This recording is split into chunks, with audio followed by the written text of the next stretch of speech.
What's going on, everybody? It's your boy PTK Blam back in the building with another episode of the Shop Podcast. What is going on, party people? What's going on, chat? Shout out to everybody. Already see the chat filling up. Appreciate you guys coming out to support last week's show, man. We had a phenomenal week last week, man. Did the biggest numbers we ever did on this show. The Shop Podcast did phenomenal. Had my video did almost 4K views. You guys are amazing, man. I appreciate the support. So the content is going to continue to keep coming. What's up, Jesse? What's up, Lewis, Shonsu? Everybody hanging out. Talos in chat. Retweet the link. Let everybody know the Shop Podcast is live. We got a lot to talk about. I know you guys looking at the title of the podcast today, so you guys know what we're getting into. And as you guys can see, we got a last minute guest. I had to send a bat signal up. You know, it's that type of week. There was no way I could just rock with the three of us this week, man. It was too much big news. I had to send the bat signal up. And you already know who I was going to shoot it over to, man. What is up, Mav? How you doing, bro? Glad to have you here. Appreciate it. Like I said, coming through in the clutch, man. Last second. I appreciate you coming through, bro. Yeah, man. I always like when I get one of those DMs from you on a Saturday saying, "Hey, what you doing?" I'm like, "Yeah, I'm just chilling. Come on through." Absolutely, because it's one of my most fun things to do is come out, hang out, and talk games, and we got a lot of awesome stuff to talk about on an awesome show. And yeah, it's a great video you did, PTK. I did Thank check you. that out, Thank and you. keep it up, man. It's Will do. great to be here with Fuzzy. Pong's on his Yeah, way, he's on and his way. we're gonna have a blast, bro. Oh, yeah, we're going to have a good time, man. Shout out to the new mod, Luis Jose. What's up, brother? Shout Man, out he's to getting modded Spartan. everywhere. Hey, look, man, he earned it. You know what it is? The Yeah. chat bullied me into doing it. So, Oh, Paul, did you were they? you were Okay. here for they bullied me into doing it like 2 weeks ago. The chat went crazy, like, oh, give Luis the wrench, give Luis the wrench. And so I had to succumb to, I'm a man of the people, man. If I can't say no, they Yeah. come here and they support us. So I gotta say, I had to do it. So, but he's been phenomenal, always been a supporter here. So he earned it. Would have gave it to him anyway, man. But glad to have you here, Mav. Once again, man, you're like the cousin, the friend. We're pretty much one show at this point. You're here like at least twice a month at this point. It's pretty consistent, man. So I appreciate you coming through. You add so much, man. Shout out to chat. Caitlin, what's up? Already the FSP love in there. I'm sure Psycho, Lord 3-bit will probably come through, man. Appreciate you guys. But let me throw this over to my brother, Mr. Fuzzy Belvedere. Another great week, man. We got a big topic this week. Something we've been waiting on. We finally got kind of some bigger, more information. But how you feeling? Well, I'm feeling great. Been watching, the gaming media get community noted on just foolishness out there, and just the normal Twitter street stuff. But other than that, just having a great time. Finally got to dive into 6 days of Fallujah. Finally got all the controls dialed in. Loving the experience on that. Can't wait until they get the AI for, like, if you're just doing the single player aspect. Haven't done any of the war group ones where you just get into like a group of like 4 people or 5 people going through building the building. But this picks up where kind of like Insurgency left off for me, and with the recent issues with Embracer, I have a feeling this at least, well, Insurgency is probably eventually going to have that downfall because of Embracer possibly rolling things back or scaling things back and stuff. They've already closed the studio that made the game. I'm hoping with 6 Days of Fallujah, it kind of fills that void, not necessarily on the PvP, but at least on the PvE end of things, and just enjoying it for now. But other than that, having fun, looking forward to next week, looking forward to these topics. So glad we got Mav on here tonight. Pong should be sliding in here soon, and man, this is gonna be a good night. Oh yeah, we got a lot to talk about. Shout out to chat. Already seeing some familiar faces, some new faces. What's up, Andrew? What's up, Dark Outlaws? Jesse B, Shonsu, General Spartan, man. I'm seeing a lot of members in here, man. This is getting kind of crazy, Fuzz. I'm not gonna lie, man. I'm still not used to this, bro. But shout out to all the people that support us here, all the memberships every week, man. The train might come through at any point in time. Pong's not here yet. So you might want to hold off on the train just yet, but wait till Pong get here, then we'll get the train started because we got to get the conductor here. So we got to make sure we get this all done the right way. But shout out to you guys. Once again, I'm the host here, PTK Blam.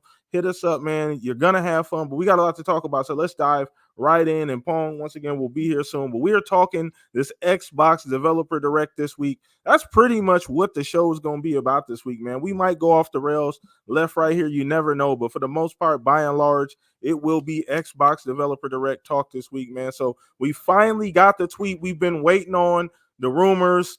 Despite all of the different news and rumors and dates we're getting, we finally got the official information. I got the Xbox Wire post right here in front of me. So officially, we're getting the Xbox Direct 2024. It's going to be January 18th, man. So we got the date. Right? So we got some additional information here just to kind of run it down. The games we're going to see, as far as what we know, we don't know if there's going to be any surprises as of yet, but as far as we know, we're going to see Machine Games, Indiana Jones. We're going to see Obsidian's Avowed. We're going to see Oxide Games, Our History of Told, as well as Ninja Theory's Hellblade 2 Senua's Saga. So we're going to get, obviously deeper dives, some behind the scenes stuff on those games. Obviously, we've kind of predicted this. We've talked about the Dev Direct for like 3 or 4 weeks straight now. But now that we got the information, we could dive a little bit further. And as you guys can see sliding in, what's up, Pong?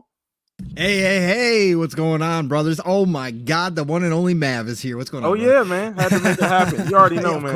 Of course. I saw we had no guests tonight. I was wondering who was gonna slide in here. But yeah. We're getting our first real blast of winter up here. So been kind of crazy. But I apologize for being a little bit late. I'm here, man. We got a lot to dive into, a lot of topics to get into.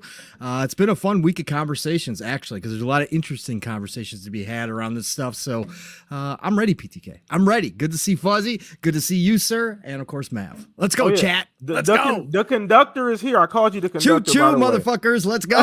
Let's go. Let's get it popping, man, so we can get the train going. Appreciate you guys for hanging out with us, man. We just love having you guys here supporting us every single Saturday. This gets bigger and bigger. And my eyes get bigger every week. The more people show up here and the more people support what we do here every Saturday. So glad that you guys are enjoying it, man. But once again, Pong, you already came in at the perfect time. You know what I mean? We're talking about this Dev Direct and, what's been going on this week, all the official information. We obviously going to start with the guests here, Mav. And, you guys stated, obviously the show went a bit left yesterday, but by and large, you guys were talking about the Dev Direct and, just want to know, just a little bit, right?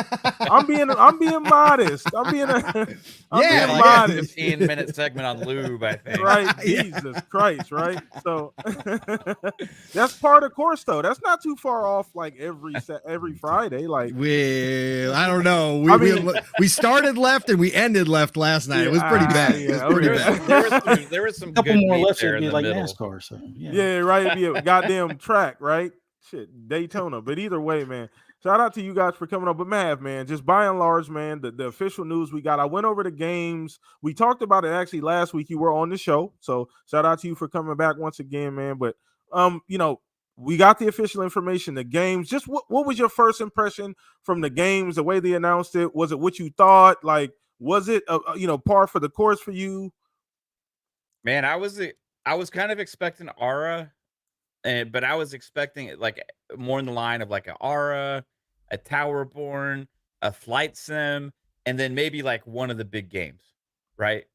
Like the Hellblade 2 or Avowed or something like that. But I didn't expect them to put 3 of the big ones in there. Hellblade 2, Avowed, and then Psychonauts was right, Indiana Jones showing up for the Dev Direct. That kind of blew me away. It shows the strength of Xbox with doing that kind of show in January, with 3 major games coming to the console this year. So that was my initial reaction, was just wow, like 3 big ones already in January for the show. So then it was like, well, when does that mean that Indiana Jones is coming out? That was my second reaction, and it's like, is that was the speculation? I think correct? that was the same order of my reaction too. I'm not even gonna lie. That probably was the same exact order. Yeah. So I was like thinking, it was all of our speculation correct that Indiana Jones could actually be 2024. Then there was some more stuff that kind of came out about that, that's making it seem like a possibility. So my hype and excitement kind of went through the roof for this show. Um, there's so much to look forward to in 2024 in gaming in general. Like I was listening to Living Split Screen this morning, Pong, and you guys were talking about just Oh, January that's a and steal. I saw him in February. chat Yeah, earlier. it's Yeah, great. January and February. Yeah, It's just crazy. insane, man. Like it's like the new November for Yeah. games. It Yeah. really is. Like you got Tekken 8, you got Dragon's Dogma coming out around the corner. When's that one coming? Is that April or is that That's March. March? That's March. Okay, so March, even that's like yeah, following up yep. after that. The Tekken 8, you had Grand Blue Fantasy Relink, you have Helldivers 2. Helldivers 2, Yeah, Suicide Squad. Suicide Squad, Yep. Prince of Persia. Yep. All like within the next few weeks, and it's like, man, like 2023 didn't really stop. It just was delayed for about a month, and now we're getting right back to it. right back where we left off Yep. here in the end of January, going into to get the year started, and then this insane showcase where big games, and you remember, like for me, the other thing I thought about immediately was like comparing it to 2022 or 2023, I mean, because in 2023, that Dev Direct was following the Game Awards, in which there was no like nothing for Xbox, really, right? Yep. And then so it was like we were all kind of chomping at the bit, ready for some Xbox news and all this kind of stuff. But we just had big announcements. The next thing was and Redfall. gameplay trailers. After that, I think the Yeah, next game for was sure. Redfall, which we Yep. were all excited for at Yeah, the yeah. time. You know what I mean? But like last year when the Dev Direct came about, there was so much pressure and all that kind of stuff. But this time they already had just some big announcements recently. They had the Hellblade 2 gameplay trailer. They announced Blade, right? And to follow that up just about a month later with a huge Dev Direct with major games in there. And it makes you think about, if that's what they're doing now, what do they have in store for us for the summer? Crazy. It's really insane to think about, and like it really kind of makes you appreciate the scope of what Xbox is doing here. And I think more and more people are gonna start to realize that comparative to the competition. And some of the they other are, because they're going platforms out there. third party, Mav. So everybody's gonna realize it. You can't forget that. You can't forget that. Absolutely right. You'll see the article. They're hustling backwards at Xbox. Yeah, Yeah, for sure. hustling you know. backwards. But even IGN made a stupid post today that they got community noted on, but like they like didn't acknowledge the games for 2023, right? But the flip side of that is there was still in that 2024 comparative to PlayStation looks stronger right now for Xbox, right? And to see like things start happening like that with media is interesting. It's very interesting. I think people are going to start catching on. It's going to be hard to ignore, especially after this show, because what is the answer? What is the competition going to have? Where like to get people excited for their content this year? Yeah. There's nothing announced right now, right? Yeah, not as far as we know. Not as far as we know, but I want to make sure we get these 5 gifted subs, Paul. You see that? Listen up, chat. It's 2024. But one man who hasn't stopped from 2023 is the one and only Decado. That's right. He's showing up at every show. He's seen the hype train rolling through each and every one of our shows. And there he is. And he says, you know what? You know what, everybody? Pong, I heard you're cold up there. I heard we got to get the fire stoked, so I'm going to get some coal for that furnace on the hype train. We went from Mach 2.0, as we always start out on these shows. We're already at a Mach 2.25 because Decado came in with the 5 bomb, the easy layup down the lane to show you all how it's done.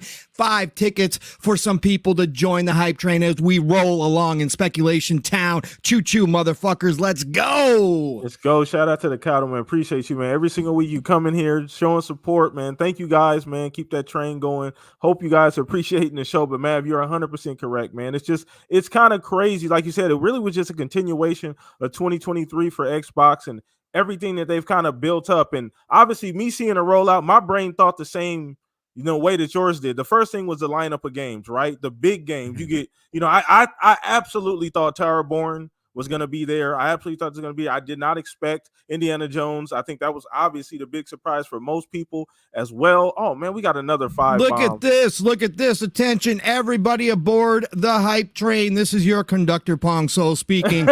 We were currently at Mach 2.25, but the one and only Thatch said that ain't good enough. So guess what? He brought his own bag of coal. He did his own follow-up to the easy layup that Ducato gave him. He matched that 5 with another 5 bomb of his own, bought 5 more tickets to the hype train. We are now at Mach 2.5. Get the seatbelt strapped up because we don't want to lose you out the window as we're traveling down. Choo choo, motherfuckers. Let's go. Let's get it, man. Appreciate you guys. Once again, you guys are fucking awesome, man. Like I said, this blows my mind every single week, man.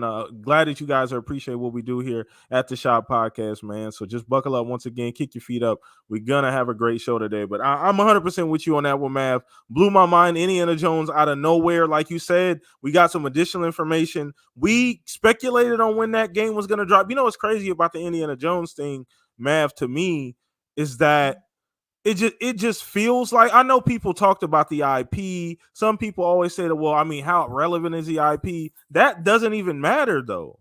Like that, if the game is good, the game is good. Like I understand that, the Indiana Jones isn't something the younger market is clamoring for. Some people even say that, well, who asked for an Indiana Jones game? That's not the point, right? Like the point is that it is a relevant IP, and it can be a phenomenal game. You know what I mean? Like we've gotten games like Uncharted, we've gotten Tomb Raider. Obviously, the influence of those games was something like Indiana Jones. So and to see Machine Games get a crack at it. So obviously that being a highlight, like specifically for you, seeing Indiana Jones, like what was the first thing that went through your mind?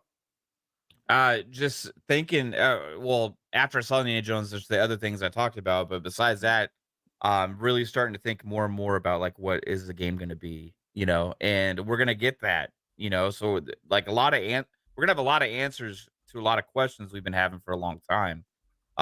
So that's super exciting. But start thinking a lot about Machine Games. What could their vision be? What would Todd Howard have pushed them to create, as he's heavily involved with this, and really starting to get in the meat potatoes and trying to think about what is it, and I'm super excited just to sit down and watch and take it all in and be like, what find out one of the other games that we have from Xbox coming, a major first party title, and what is there to be excited about. And they're gonna lay it down, and I think it's probably gonna be a super impressive looking game with Machine Games talents. And it's so crazy when you think about like all these games that they got, because some of them don't get talked about as much as I think they really should be, because you get a lot of attention on other games, from other platform holders, and then some games get big attention from Xbox, but like a lot of these games that Xbox has coming, like they're not really talked about a lot by like the bigger games media. Like they just forget that they exist, or they are completely ignored even in the Xbox community a lot. And they may just get like mentioned occasionally. Oh yeah, they got this game coming, or yeah, remember they have that or that, but like not really talking about like overall a lot about those games and like why we're excited for them, or like what is it that makes us excited for these games, and who's making them, and all the special things about it. And I think this Dev Direct overall, and it's not just for Indiana Jones, I think this Dev Direct is probably going to hype that up to an insane level. Absolutely. It's But gonna be I crazy. think Avowed is going to shine. There's going to be a huge light shown on that, I'm a and I big think it has a Obsidian chance fan. to shine. Hellblade 2, I think is gonna like just kind of be more like everybody's already excited for it. Right? That's one that's talked about a lot. Yeah. We've already seen enough. The date specifically, I know Pong. I know we all mentioned hopefully we get a solid like date. I think that's the biggest thing that we want to see from Hellblade 2 is just a date. Yeah, so I think Avowed and Indiana Jones are kind of going to be the like stars of the show in a way. And then whatever, if they have a surprise, that's the other big question. Like that announcement is like, is there something else that's going to be there? Right. Well, what's crazy is the on the Twitter streets, they pointed out on the picture, somebody highlighted like a part of the picture very similar to last year that was left blank. right? There's enough space in the picture for it to be another studio, kind of like they did last year. Now that's a slippery slope, man. We talked about this the last 2 weeks about expectations, right? And about setting a precedence of having every time you do this, you have a shadow drop. That's kind of slippery because you don't necessarily, because they don't necessarily need to. Let's be honest. Like, I'm okay looking at those 4 games. Like, I can't speak for anybody else, but I'm fine looking at the 4 games that they have. So, like, I don't know. That's a slippery slope. Yeah, and I think we don't have a lot to go on for expectations yet because they only had like 1 dev direct, right?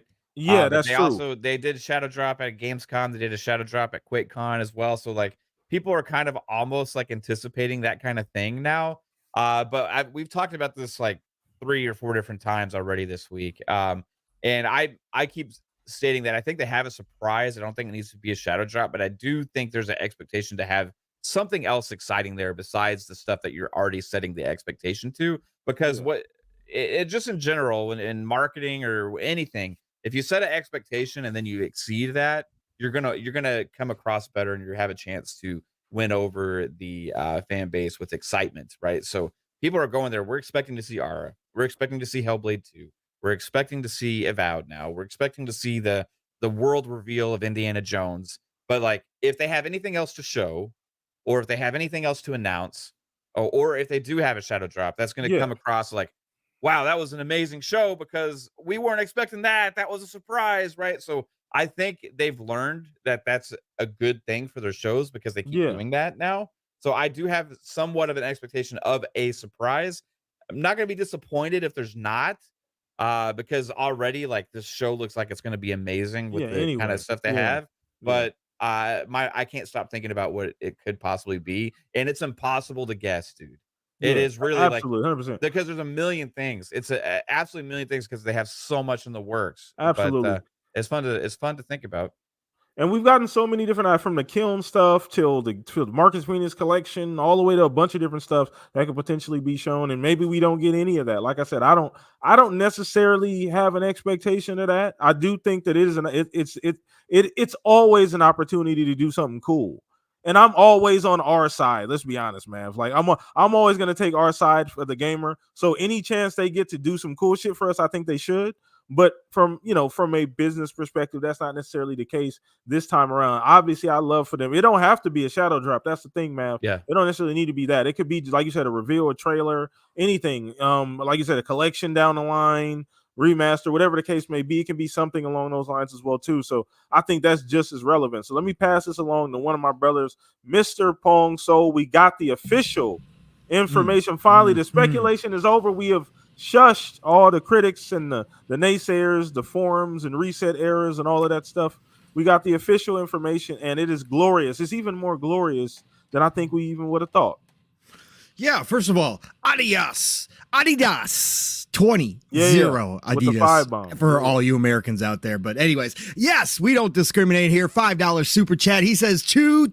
That's right. And a quick reminder, everybody aboard the hype train at Mach 2.75 now, because we don't discriminate. We'll take that 5-bomb super chat as some coal for the furnace. Guess what, everybody? You're keeping this show ad free because the goal for January is 1,000 over here, and we're down to 985. Thanks to all these glorious people out here to keep this show ad-free. PTK doesn't want to be hawking any coffee around here. He doesn't want to do any of that nonsense. So we appreciate you all. Thank you, Adidas 20 for the $5 bomb. I love it. And for anybody new here, this is never expected. It's just always appreciated. All right. This is a riff off the grifters out there. All right. Anyways, let's get back to the show. No, I'm just excited to know that finally Xbox has games coming. I mean, it's been like 2 years according to IGN. I mean, what have you guys on Xbox been playing? I just don't know. Yeah, IGN, I don't know. IGN doesn't have any clue. They think you all only play Minecraft third parties over here. That's it. What a great announcement to show that they are making games with those 38 plus studios. I mean, it's just fantastic. No, in all seriousness, this was a great announcement. Obviously, with the 5-bomb. Oh, good God. We got another 5-bomb. The 3-bit, the brother from another, comes in here with the easy 5-bomb. He gets the furnace up. We are now at a Mach 3.0. Everybody, again, please fasten those 4-point harness seat belts. We don't want to lose you as we're traveling down the tracks at Mach 3.0. It's getting faster and faster, folks. That's right. 3-bit shows you how it's all done, and our goal is now down to $9.80 for the month. Let's go. Keep this show ad-free, everybody. Wink, wink. It's the perfect time to start the year with some gifted subs or a super chat. Wink, wink. Perfect time for that. Thank you all for that. Choo-choo, motherfuckers. Choo-choo. Let's see. I think the Dev Direct, it's so funny switching between those two. I know, switching right? off of that. Like It Joker is, shit, because right? it's so against everything that it's crazy. But yeah, no, the show, the announcement that they made, like you guys were talking about, you and Mav, as far as what was expected and what kind of, we didn't know exactly what was going to be or how they're going to actually treat the Direct from here on out. The Direct last year was pretty specific, right? Because they had kind of set the marks for certain games with the showcase the prior, the first 6 months of the year kind of deal. Remember the 12-month showcase kind of lined them up. They're free of those bonds now, right? They didn't do this in the last showcase. So that kind of frees up an opportunity to kind of mix and match what you want to show or maybe what's ready to show from certain devs if they choose to do it. And I think that that's what we see here, because I do believe we don't know for sure, but I do believe Avowed is probably second half of the year. So for me, they're kind of mixing and matching games. And I think Aura obviously was expected, like you guys, and like we had talked about. We all thought Towerborn would be here, right? I thought definitely. Yeah, now there's some the smoke behind the scenes that maybe Towerborn in the second half. Yeah. So that would make sense if that's the case. If they're polishing, if they're fixing up some stuff and they don't want to show it right now and they save it for the summer showcase, perfect. That's fine. Again, whatever. They've got so much content that they can do this now. We've talked about this too. Move games around. Games that are ready. Hey, you're ready. You're not. Okay, we're going to move you to that slot. We're going to move this game here. They got the flexibility, and I think the directs are going to reflect that. So Aura was expected. Hellblade 2, listen, they got to give us the date. I'm excited for Hellblade 2. I know most people have said a long time ago, we've seen enough, right? Now, especially that since they did show off combat, we've seen enough Hellblade 2. I'm cool if this is going to be new gameplay because I don't care. I love seeing Hellblade 2 every time, whether it's combat, whether it's just walking around. I'm amazed every time they show me something new and I get to hear it in my, I put on my headset and I watch it back in 4K. I'm always amazed by what Ninja Theory is doing. So I'm cool with that. However, the description in the Xbox Wire leads me to believe that we're going to have a dev talk, another behind the scenes. As I've been saying on multiple shows now, we know more about Ninja Theory as a studio than we do about Hellblade 2 at this point. Like, we've seen more devs and behind the scenes stuff from Ninja Theory than any other studio. If they do that here, I will say that as again, I'll have to wait and see. I'm not passing judgment early, but if it turns out to be just another talking devs through kind of the making of, maybe like Mav said last night, we get a couple quick glimpses, 1-2 second shots of new gameplay. I'll say that probably didn't need to be here, right? That would be something that didn't need to be here. But if they give us a release date, cool. That's what it's about. If they knock us out of the park with the Hellblade 2 release date, cool. That's good. That's why it's here then. Avowed. The surprises here are Avowed and Indiana Jones for me. Avowed, I did not expect to show again until the showcase. I've always expected Avowed to be second half of 2024. I thought they would save it to the showcase. Here's my theory on this, but I'm excited because Avowed is my most anticipated first-party title, just slightly above Indiana Jones at this point. And, of course, Hellblade 2 is a close third right now. I love hearing that too, man. I love that, Yeah, so it's this is important for Avowed because I think that Obsidian probably made the call here. We talked about this last night. Mav brought up a great point on Xbox Ultimate that the sentiment, the underlying sentiment, the underlying feeling within just this community, the small little 1% we're a part of, and that kind of after last showing for Avowed during the showcase, some of the hype kind of died down because a lot of people weren't really happy necessarily with what they saw from Avowed. There was some people expecting it to look exactly like the trailer. It didn't look exactly like the trailer. Yeah. Some people thought that, you know, some of it looked a little old or outdated. So some of that hype, not me, again, I'm not accounted amongst these. I'm an Obsidian fan. They're right next to Bethesda. You guys all know this. So I'm cool with what I saw. I was extremely excited and happy. But I think some of the shine kind of came off of Avowed. They came out right away, said that's an older build. We got a lot of work to do. We're working on it. We got a lot of things to add to it. You're going to see a much better showing.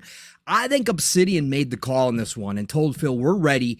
Let's bring the hype back up. I think Avowed's got the biggest chance out of all of these to steal the show, because I think what Obsidian's going to do here, we already know it's going to be a deep dive of some of the gameplay. Yeah. I think they're going to really showcase Avowed, and I think they probably got a good, whatever they're going to show us, whatever parts they're going to show us of the game, I think those are their most polished parts, and I think it's probably got everything that they want in it, and I think it's really going to start more kind of a looking like or feeling like closer to the trailer, the teaser trailer that we saw, right? Yeah. They might have changed a little bit of the atmosphere, but again, this is still Pillars universe. Pillars is dark, chaotic. People might not know that because not a lot of people have played Pillars, but it is deep lore. It is a nasty place to be in, okay? It's not gonna be quirky fun all the time like Outer Worlds is. Like, they're going to have parts that are probably going to be like, whoa, I was not expecting this in this type of game. So I think that that's what Obsidian's doing here by bringing Avowed back this early. Because I thought they would hold to the showcase, but I think this is a great spot. If they're ready, then I'm all for it, because I have the utmost confidence in Obsidian, and I think they're going to blow this direct out of the water with whatever they give us. And then finally, the biggest surprise, the one that only Psychonauts I saw calling. Shout out to Psychonauts. Yeah, we're gonna inflate his ego a little bit. But he did call it. He called his shot, and it worked. Speculation bingo, he won. But Indiana Jones, we've talked about Indiana Jones a lot since it was announced. I'm a huge nostalgic fan of Indiana Jones. Indy is what I grew up on.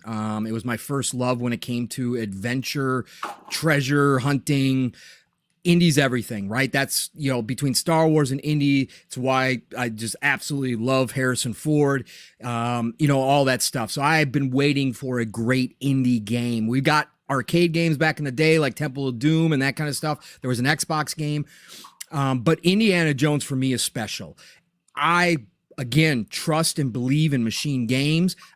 Even more so because it's not just Machine Games' idea. Yeah. This is a Todd Howard baby yet again. Okay, Todd pitched Indiana Jones to Lucas many, many, many times in the past, right? So he's had this in his brain for a long time.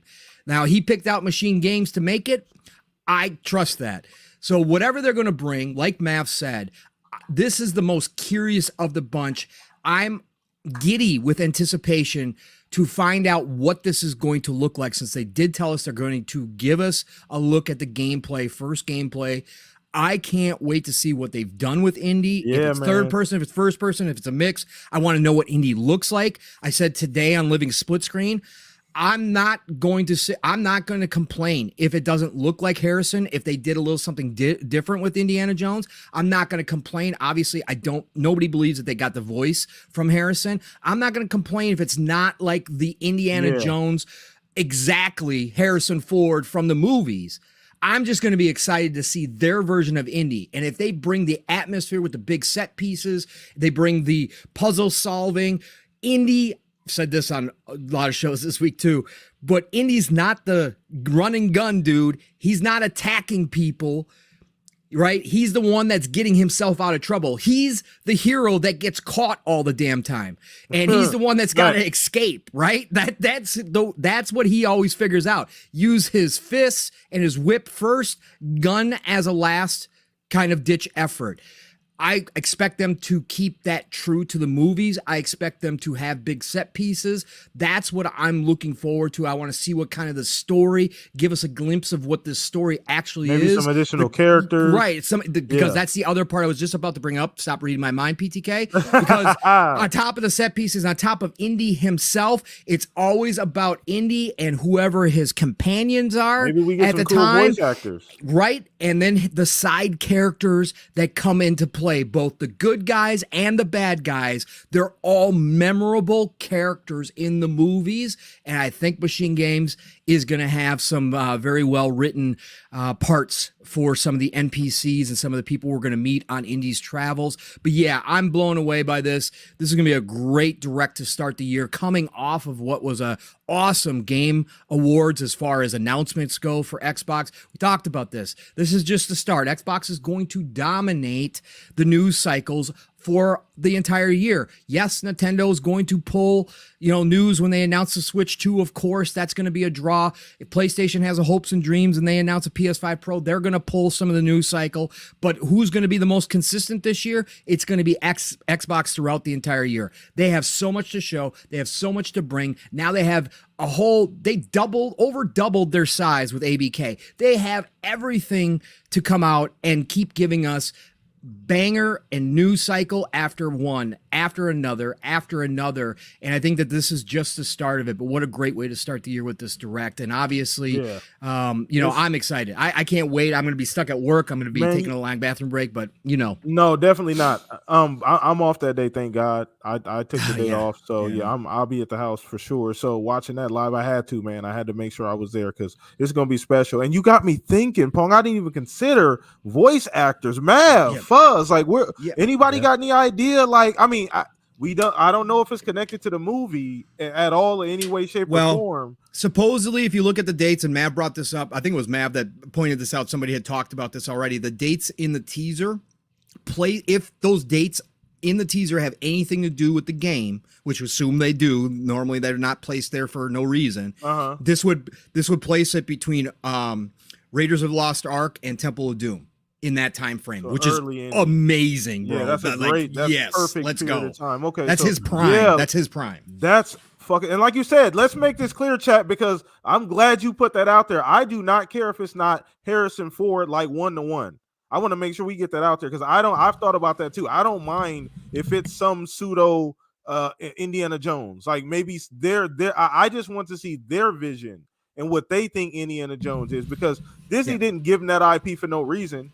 They didn't trust him with that IP for no reason. So I'm super, super, super excited to see. And like you said, I think that was the biggest surprise because we've talked about it on this show here and there about the game, when it was going to come out, maybe 2023, 24, whatever the case may be. But to see it on this showcase, definitely, I almost say it was 95% chance we're going to get it this year because, just the track record. Everything that they showed last year came out last year. And I want to see the potential too here, PTK, of Indiana Jones. I kind of want to see.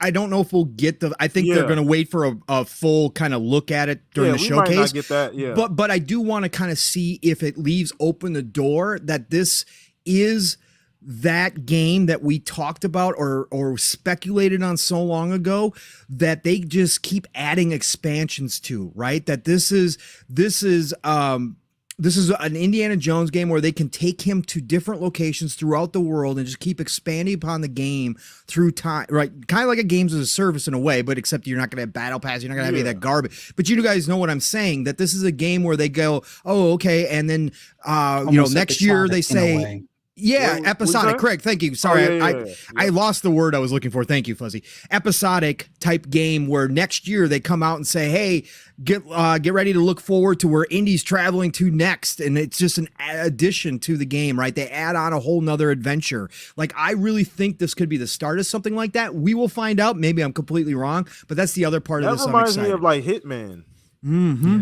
Yeah, exactly. Very Hitman-esque. Yes, I like that idea. That gives me good vibes. But once again, we don't know. It could just be a single player, straightforward. Straightforward. But Fuzz, we got to get you in on this, brother. In chat, you let us know, chat, what you guys think about. We're talking a little bit about Indiana Jones, but what you guys think about the developer direct? Let us know how you guys are feeling about that. How you guys feeling about the hate, how you guys feel about everything, just in regards to the games being shown. But Fuzz, we got to get into this, bro. We got the official news, obviously, Yeah. right? The big thing here, too, that people are talking about is obviously the idea that there could potentially be another shadow dropper, some additional, some additional form of content, whether it's a trailer, shadow drop, remaster, collection, something along those lines. So just where you at with the official news we got then about the, potential of something extra? Well, I remember either talking to somebody or seeing something about the timing is estimated at about an hour and 10 minutes for each one of the blocks shown, kind of thing. So that kind of leaves 20 minutes under unaccounted for, which could How be. long was last year's show? I think last year's show was right Chad, how long was around. last year's show? I think Anybody it have was an a? hour. I think it was an hour. I think it was like It was 50, 50 something some odd minutes. minutes, Or, not quite an Yeah. hour. Let us know, Chad, officially. How long was last year's developer direct? They said that the Elder Scrolls thing is going to take place Afterwards. an That's hour after, after yeah. It the was start. 43 minutes last year. So Okay. 43. Okay. Yep. So it may not leave as much time as I was hoping, but I kind of feel like we may have two announcements. One of them I'm thinking is either a DLC or a game, like a full-on game, or maybe two full-on games, or a DLC and a game. But as far as what they're showing, I was kind of expecting, like you guys, Towerborn to be one of those blocks, but the fact that it's not, and we got, in my opinion, two surprises with like Avowed and Indiana Jones. I'm pretty pumped for that. The key thing with Hellblade 2, just a date of when I can actually play it. That's about the biggest thing. I mean, hey, if you want to shadow drop that day, that'd work as well. But any way you look at it, I've been so excited ever since I first saw their initial trailer when they announced Hellblade 2 and the Series X, at the Game Awards. What was that, like 4 or 5 years ago now? But yeah, I'm glad that that's going to be one of the ones leading off. We all kind of had that on our bingo card. R was another one, just for the simple fact that it was one of those games that kind of fits in that type of like first half type of timing. Although if it winds up being second half, so be it. But I think that one's going to be an early on. That one might be like a day and date, like, hey, later on today you That's can just play PC or Game download it Pass, now. correct? Yeah, it's well, and see, that's the thing. It's definitely going to be on PC that day or whatever release date they have. But who knows if they got the controller stuff, situated or wrapped up in time for whatever their release date is for that game. Like if it winds up releasing in February and they got the controls already set for the controller controls already set and laid out and everything, then maybe we see it on console sooner. But either way you look at it, I'll definitely give it a try. I'm not the biggest RTS guy, but it's one that is appealing. More so than some of the other ones that have come to Game Pass or PC Game Pass more recently, at least for me. But the biggest gem on that list for me was Hellblade 2.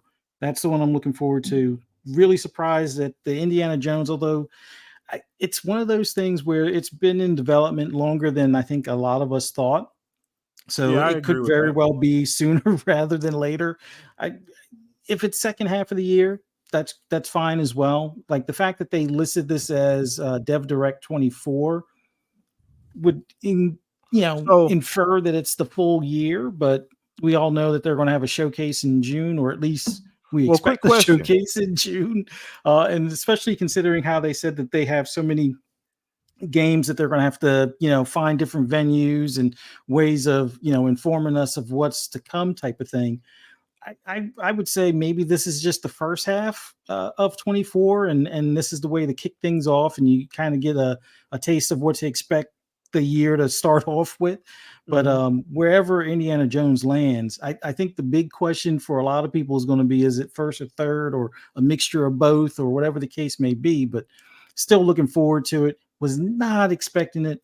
Shout out to Psychonauts for even having he just popped in here to mention Psycho. But shout out to him for having the forethought that hey, maybe that's one of the things that they'll bring to it. And I think all of us on that same show were like, you think? I don't know, but yeah, he stuck to his guns, and sure enough, he showed that he was right. And I'm looking forward to see what that looks like. As far as, like, I would love for it to be third person. If it's a mixture of both, or if they do kind of like what we've seen with Starfield, where you can kind of choose first Yeah, that person, would be great. near That's what third I person, or thought. far third person. That's what I That thought I would be think would cool. be Yeah. that would be the best overall, or at least in my opinion. But definitely looking forward to it. Like the concept as far as what Pong was talking about, where it would be like an episodic thing. I think that lends itself well to the Game Pass model in general. You don't have to have it where it's a 80-hour game from rip. It could be a 20 to 40-hour experience, and then 6 months to a year later, another 20 to 40-hour experience type of thing. And I think that might add just to a whole new way of doing things. Well, not way of doing things, but like a whole new type of game that you see in the service that would be pretty cool moving forward and stuff. And we've always kind of said Xbox needs its own kind of like Uncharted / Tomb Raider. And That's considering, fair. I think that's yeah, fair. Yeah. yeah, and considering now they own the rights to Pitfall, although we'll see how that pans out if they ever revisit that IP. But the only other alternative would be to go ahead and pick up the Tomb Raider one from Embracer, and kind of help them out financially and help themselves out IP wise. But no, that was a surprise. Did not expect it. Glad to see it's one of the earlier picks, because I think we were all kind of thinking that whether it be South of Midnight or Clockwork Revolution would be one of those, but maybe those are the second half. Maybe we get to see more or hear more of a time frame, or maybe it winds up being early 25 with like the likes of Fable or Perfect Dark or something like that. But no, like and Avowed, I think we all kind of thought to some extent that might be pushed to 2025, or it would be like an extremely late 2024. The Some of the reception that they got, much like Pong was saying earlier, it took some of the shine off as far as in comparison. I mean, for me, I just look at the fact that you can do the hand magic and have pistols, or hand magic and still have a sword. I'm cool with that. That's all I want out of it, as far as being able to do both type of thing, or have a mixtures of both.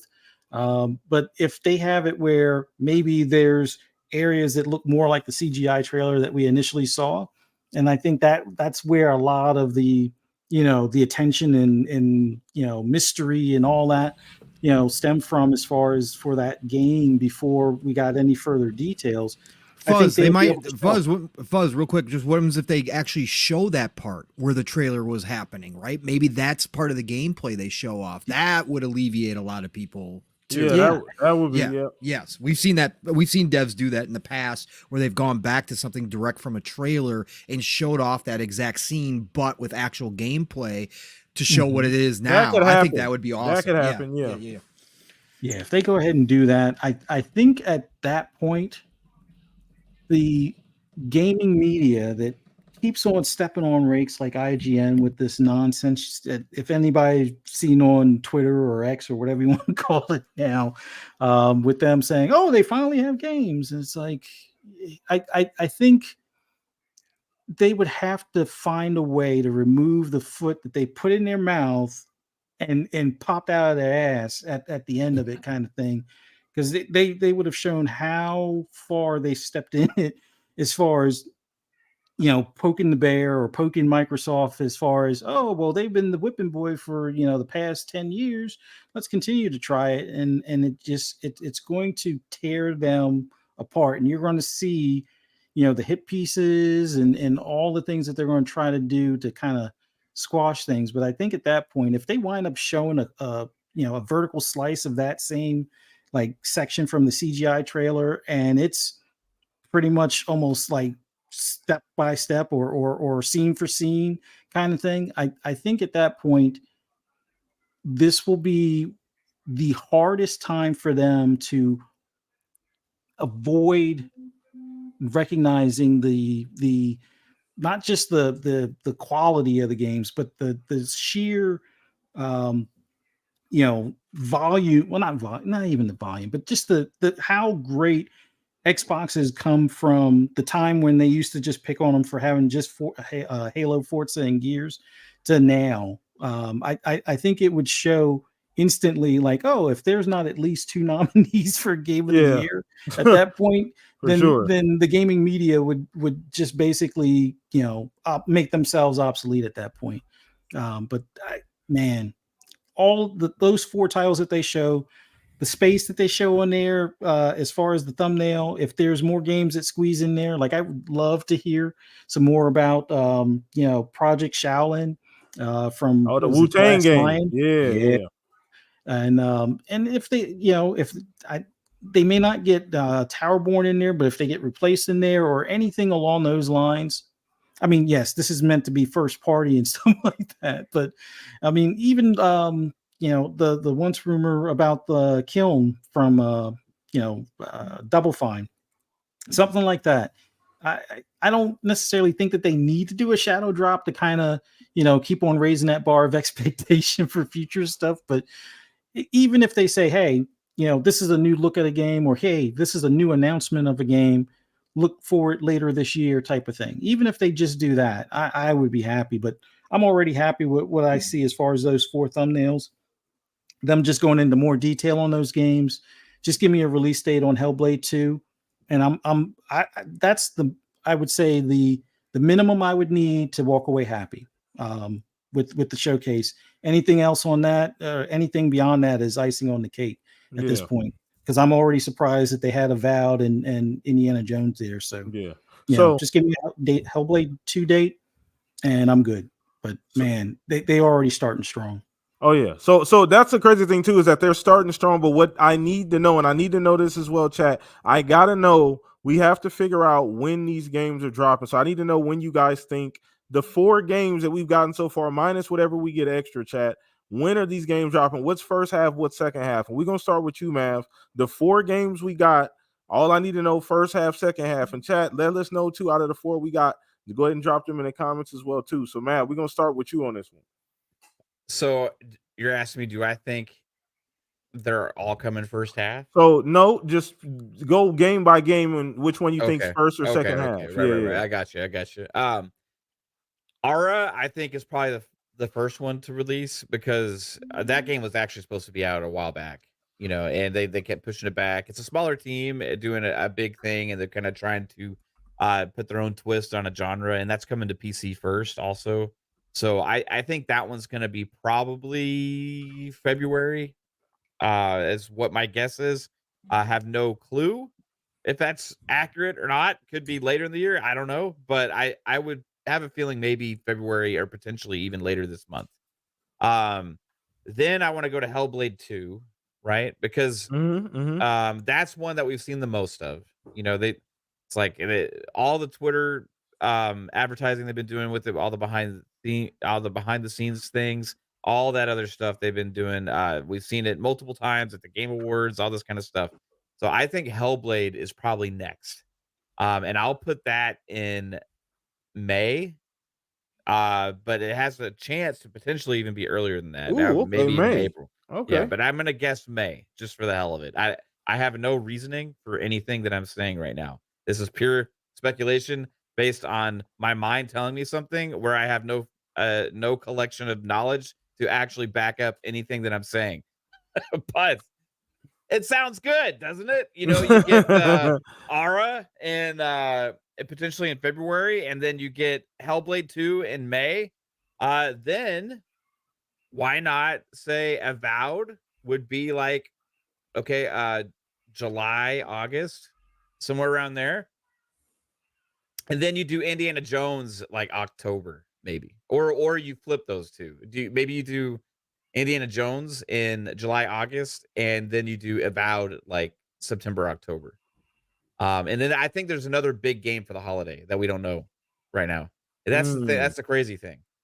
I think whatever the big game is for this holiday, we're going to get a big direct after the showcase, just like we did with Starfield. They're going to elevate one of these games. Maybe that's Indiana Jones. It could be. I don't know. But there's so many games. Oh, one of the games coming out of this direct specifically, or just coming up this year? It would be like a little change of pace based on what they did last year, right? But this is the first time we're really seeing Indiana Jones, so this could be the intro to it, and then the summer show could be like the blowout for it. But then maybe that also means it's coming soon after the showcase. You know what I mean? In the summer, so there's so many possibilities with Xbox. It's really hard to nail things down. It's possible Indiana Jones isn't even this year. I think it is probably because it's here. Because for me, it doesn't make sense to have it here if it's not. But maybe that's going to be a change of pace. Yeah, But that's true. They still have Towerborn. They still have Flight Sim. They still have other like third party close to Xbox deals that are supposed to be coming out this year, like Stalker 2, and things like that as well. So they have so many different things that they're gonna stack in there at some point. But those are just three of the big ones, like the Hellblade 2, Avowed, and Indiana Jones. If those actually all do hit this year, there's probably at least one more. And then you count then you count Call of Duty as well at the end of the year, which is a given. So I think they actually have a chance to launch 5 AAA games this year, maybe more. I think that's pretty reasonable. I think that's, I mean, when you look at, like, even if you take this direct at face value, because based on the first direct, the knowledge we currently have is that everything we're going to see at this direct is coming out this year. That's the only thing we have to go based off. We don't have any other example, right? So, but that's based on one show. So, like, is that going to change up here? The thing is, if we look at Ara, Hellblade 2, and Avowed, those are all announced for this year. So, like, Indiana Jones, if they don't do that, like, then that's a little bit out of the ordinary compared to the other 3 games and compared to the other games we got last year. So you add the 5 games plus 3 games from this one, that's 8 games. So this would be the oddball if Indiana Jones isn't. So you're talking about 1 out of 9 games. They decided to all of a sudden throw in a January direct that's not coming out the same year as the direct. So who knows? Maybe that's the thing that they decided to do. I have a feeling that it will be this year, but I do think there's another surprise. I don't know if it's a shadow drop. I don't know whatever it is, but I think that whatever the other surprise is potentially whatever the other game is that's coming out for this holiday, or a shadow drop or something like that. So like it's gonna be insane. But yeah, I would say if I put them in order, it's easier to put them in order of release, I think, than actually pin down the dates. So I'd say Ara, Hellblade 2, then I'll say Indiana Jones, and then Avowed. Okay, all right. But I think all of those come out before by October. Okay. I like that too. So, like you said, the potential for Xbox is crazy. It's so hard. It's crazy that we're at this point. Chat, you guys got to realize, man, we weren't doing this. We weren't even able to do this like 6 years ago, like 6-7 years ago. It'd be tough to have this kind of a conversation. 2 years ago. 2 3 years ago, right? Like maybe not. Maybe I'm going too far. When do you think As Dusk Falls is going to hit? Oh my goodness! You guys got any ideas when As Dusk Falls is going to come out? No disrespect. Still a freaking great game. Great game. Yeah. If you haven't played it and you got a PlayStation, go buy it when it drops there, because it is dropping. It wasn't causing these kind of conversations. You know what I mean? It's these are big games, right? Like these are big ass games, and it's just they're in a. Xbox is such a great place, dude. It's so different, man, like than what they were before, and it's really different for the industry. Like comparatively, like what we know around the rest is like the Xbox is more than anybody else. They just Mav. Mav. You're talking crazy again. You're gonna get clipped.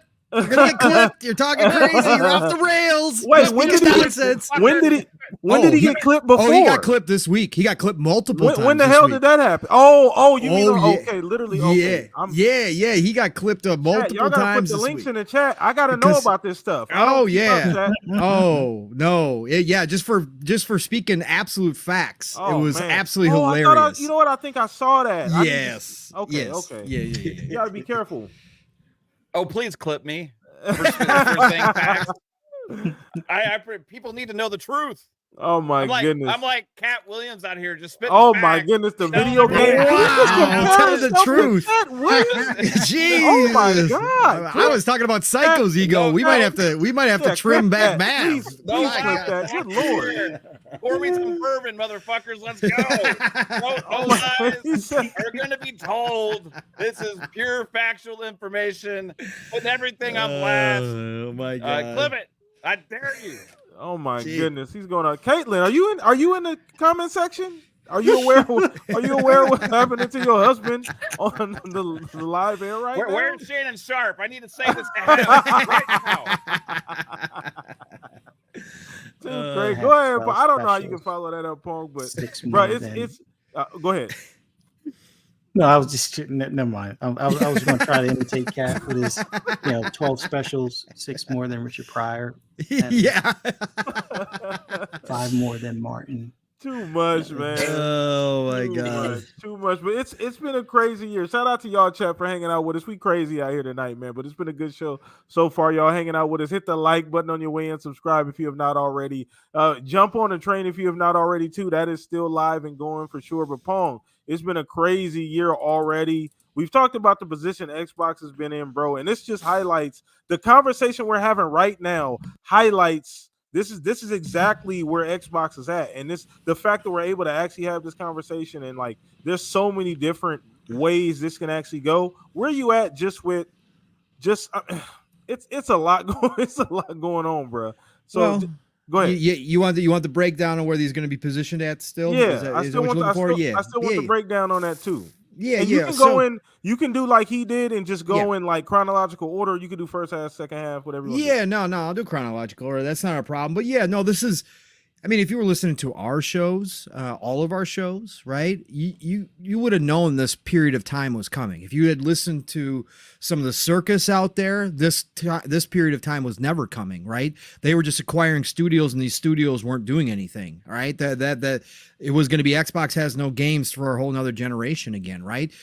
But if you were listening to our shows, we all talked about this avalanche starting, right? And it was just a matter of time. The pandemic threw things off. But it was just a matter of time. They've got too many people working on games to not have games start showing up. And we're starting to see that. We started seeing it last year, and now we're seeing it roll right through into 2024. We believe 2025, even 2026 is looking really good if you look that far out.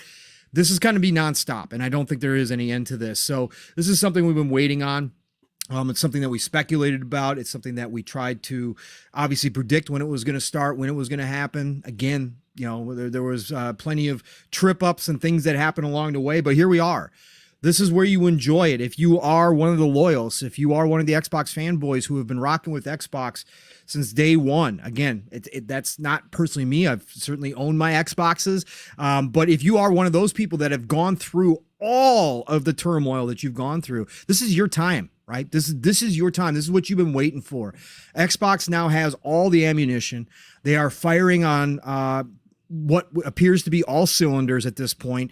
The anchor that was ABK is now cut and is drifting. They are free to put the pedal to the metal, and that's exactly what they're doing here. This year could wind up, again, Mav and I talked about this a few weeks ago. I said that I think between first party, third party exclusivity, you're talking about 10 to 12 games this year, somewhere in that neighborhood from Xbox. Yeah, that's crazy. That's crazy. Yeah, we could be looking at potentially probably 8 to 9 alone just on first party if you count the smaller titles in there.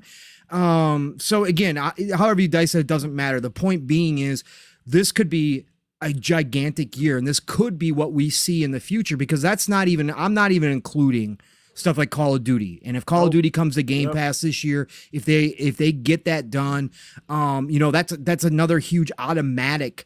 Yes, it's multi-plat. Yes, of course it is. But coming to Game Pass, we all know the Game Pass effect and what that means, right? We're not paying the money up front for the game, right? So, this is the moment in time we've been waiting for Xbox, and I think they're going to deliver. I've said that nonstop. I've had nothing but confidence through all the ups and downs of whether or not they were ever going to get here. They're going to get here, and I think the quality being critical and everything. Make sure being critical, absolutely, of course, absolutely. We have to be, right? We had to be. They've had plenty of self-inflicted wounds through the years, right? And we've called them out. But here we are now, 2024 is starting off with a bang. So when I look at this lineup, these 4 games here, I already kind of stated before that I do believe Avowed second half, but the first three, Aura, I agree with when Mav switched back. We went through this last night. When Mav just switched back here, we are in alignment with this completely. So Aura comes first. Again, that's a PC only release to start out. It will be in PC Game Pass. I'm going to play it day one. It's definitely a game up my alley, grand strategy. I'll be there. But Aura is going to be your first one out the gate. And I believe that one will be probably February, early February, mid-February. And then I think Hellblade 2 is going to be your first AAA game out the door this year. And I think Hellblade 2 is going to be end of March, beginning of April. And we had people in the chat last night go, well, if it's April, then Phil's one per quarter doesn't happen. Like, did Phil lie again? No.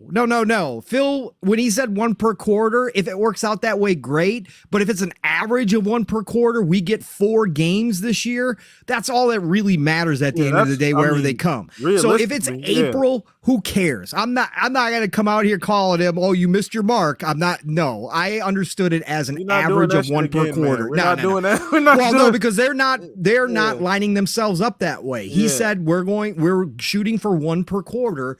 As long as they average that, hey, I'm cool, more than cool. 4 big AAA games a year from first party. Hell yeah, let's go. Not too many places can do that for you. So I think Hellblade 2, late March, beginning of April. And then I've always pegged Indiana Jones as a summer game, because if you looked at the roadmap that they had that we got leaked from ZeniMax, the old roadmap, when Indiana Jones was supposed to drop alongside that new movie, Indiana Jones, I think we give it a year as a delay, right, from that roadmap, because obviously that roadmap was blown up by the pandemic and by the acquisition and by everything else. So when you give it a year, Indiana Jones is the perfect summer game. Indiana Jones is your perfect May, June game. And if they drop that right around the showcase, if they shadow drop at the showcase, I would not be surprised by any of that. I think they're following suit. It's just a year later than it was supposed to be, but I think it is the perfect time to drop an Indiana Jones game. And again, I've long ago thrown out the nonsense that you can't drop big games in summertime because everybody's on vacation. Listen, we got more homebodies now than ever before in history. I know more people that hate going out anywhere now. That's not necessarily the case anymore. It's not. So I think Indiana Jones, summertime, May, June, somewhere around that neighborhood. And then Avowed. This is where it gets interesting because, like Mav said, I think we have if Phil's going to hit his one per quarter in 2024, then we've got one more big game. Okay. Then we've got, because ours is not a AAA game. That's not considered first party. No. That's fair. The other smaller stuff, Towerborn, that's not a AAA game. Yeah. Again, you're going to be great games, but they're not what he's considering that. So we do have one more this year, and there's one more surprise for late 2024. And again, you got to also consider the Call of Duty factor. That's going to be around November. If that's Game Pass, that's a big one. But I don't think Phil was talking about ABK at all when he called out the one per quarter, because he's been talking about it for a lot longer than that. So I don't think Call of Duty is going to count. So I think Avowed then. What do you do with Avowed? Avowed is the perfect September, RPG, late fall game, maybe follows right along with Starfield a year later after Starfield, depending on when Starfield, I think Starfield DLC will be somewhere in there as well this year. Obviously, that's another thing too. It's another thing. Yep, exactly. But I think Avowed maybe right along line of Starfield drops in the first couple of weeks of September. And then you've got one more spot for one more big game. You'll have Call of Duty November. So what do, right? Most games, you'd say don't drop around Call of Duty, but anything else that's coming out is going to be a lot different from that. And Call of Duty, you could drop games in the second half of November. Let's say Call of Duty's in the beginning of November. You can drop it in the second half of November and still get away with it. I think they have one more drop, maybe even in October, depending on the style. Maybe they pair the Call of Duty new drop with a Call of Duty Game Pass drop of old games. Right. They could do that. Right. It's going to be a big month, but I don't think that's a part of the 1 per quarter. I don't think he's counting that. Because I think we got one more. And so we brought this up last night. There's now smoke. Shout out to Mag. He basically confirmed, take it with a grain of salt. Again, insiders being insiders. Mag is not generally an insider, but he was dropping bombs this week, and he does know some people. I know that for a fact. But he said on Risket's show that he knows for a fact that they are internally testing the Gears collection, and that is real. And it's to the point where they are internally testing it at Coalition and amongst the higher ups at Microsoft, at Xbox. If that's the case, then I asked the question last night, do we count that as a big AAA release? I said I didn't know, but pretty much everybody else said, well, yeah, of course you do. You count that as a big AAA release. If it's a remake on Unreal Engine 5 of the first 3, then I got to say I would probably have to say it is the big first-party AAA game. And you can drop that anytime towards the end of 2024, and it'll fit perfectly in if that's the case. I still think there's an outside shot. Clockwork Revolution is ready. Or, obviously... oh my God, I just lost the other. How can I just South of Midnight? Thank you, Fuzz. Jesus, man, old man brain. South of Midnight. I think they both have potential to hit this year. However, if they've got something like the Marcus Phoenix collection ready, or if, as Mav brought up and we've talked about plenty of times, if id's new Doom that we saw on that roadmap has been secretly in the works this entire time and is ready, that might be ready to go. But I think the Marcus Phoenix collection, if we're going to count that as a big AAA release, then that fits in perfectly, because then what you can do, and this is what we talked about and what I mentioned just a little bit ago, with so much content, with so many studios, so many games ready, you can play with your roadmaps. And then what do you do for next year, go rolling into 2025? You got your choice of Clockwork Revolution, South of Midnight, possibly id's new Doom, if that's what they've been working on, maybe Fable, maybe Perfect Dark, depending on where that is. You could legit line them up and have you could have every quarter covered. Once again, which they do. They know they're supposedly 15 years out, but obviously Phil said he sees the roadmap and it's all good. But you can play with that lineup now. And now you can slot games where you want to slot them. And they are going to be stacked, because come 2025, then we start the year with either South of Midnight or Clockwork Revolution or id's Doom or whatever it's going to be.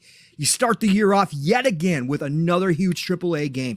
This is why we say this is the avalanche. It's not stopping. It's non-stopping. It's actually going to build momentum as we go into the second half of this generation. And unbelievable. I have a question. Go ahead. How or what would be the best way to announce the Gears collection? Because I think not doing it at the Dev Direct would be the right way. I think do like a Gears 6 announcement at the Summer Showcase, right? Showcase. Yep. And then so you have a big Gears announcement, Summer Showcase, and then they say, but hey, you had some time to wait for Gears 6. It's coming in the future, but now dropping this year, play the Gears the Marcus Phoenix collection. Built from the ground up, an Unreal 5 with the multiplayer suite, including stuff from all the games. The Gears community would absolutely lose their shit at that moment. Not only do they get to play this Gears collection over the next couple years while they wait for Gears 6, but I'm sure they would have a fire trailer to get them hyped for that as well. So that would be how I would do it. Just throwing it out there. Xbox marketing team. Cat Williams here is telling you how to do things. Let's go. Imagine a remastered version of that with that Crazy World trailer. Yes, the Crazy World trailer in Unreal Engine 5. Just redo it, replay it, bro. That's all you got to do. That's all you got to do. Did you just hear what I said, chat? Did you guys just hear what I said? Steel may cry live on the air. Yeah. If all that goes down, I may cry if that all goes down. Can you imagine the reception that would get, Mav? That's exactly what I was going to say. How you do it? How you do it is that. My bad. Still, I said Crazy World. Mad World. There he is. Speak of the devil and the devil appears. Spam in the chat out of nowhere, right? You just have the song start, then you bring the trailer up into full focus, right? Yes. That would be, oh my god. It's the exact trailer in Unreal Engine 5, though, looking brand spanking new. It would blow people out of the water. Like, it would absolutely be chilling. Dude. And still, many to this day think that is the best video game trailer ever is. created. It is. And I agree. Yeah. 100%. Even though I we don't got even none play of it Gears, in the and game. I think it is. Yeah. Even though none of that was in the Yeah, game none of that either. was in the game at all, by the way. Which Yeah. would be crazy if they go back and redo it, because they already redid one, but if they go back and do Unreal Engine 5, wouldn't it be crazy if they plugged in a level like that? Oh, man. There's a lot you could do there. Yeah, got to be careful with that. But Fuzz, we got to get you in on this conversation, brother. You know, once again, I talked about first half, second half. You can put them in order. Chat. Y'all got to let us know too. When are these games coming out, man? Shout out to everybody. KT, Ghost, everybody hanging out with us. All the members, all the non-members, anybody just watching. People just lurking. We see y'all too. Shout out to you guys watching in the future as well too. But Fuzz, man, where you at on the lineup, bro? We talked about how stacked. And once again, chat, we're not even considering this goddamn showcase. Like, this is all preview prior to, because this is just a warm-up. This is not even like really what we're gonna be talking about in, like, 90 days from now. It'll be full-blown like showcase news cycle time. You know what I'm saying? We'll be getting into that stuff by then, and that may change the whole direction of what we thought, like, at least today. So, like, where you at today with the information we have?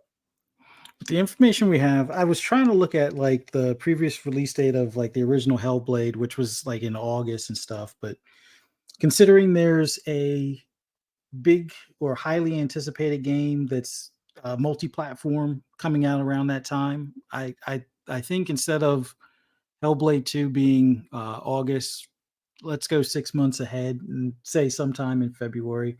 I think Mav originally, no, it wasn't Mav. Somebody had said Hellblade 2 in February as well, but I think that makes more sense as far as for Hellblade.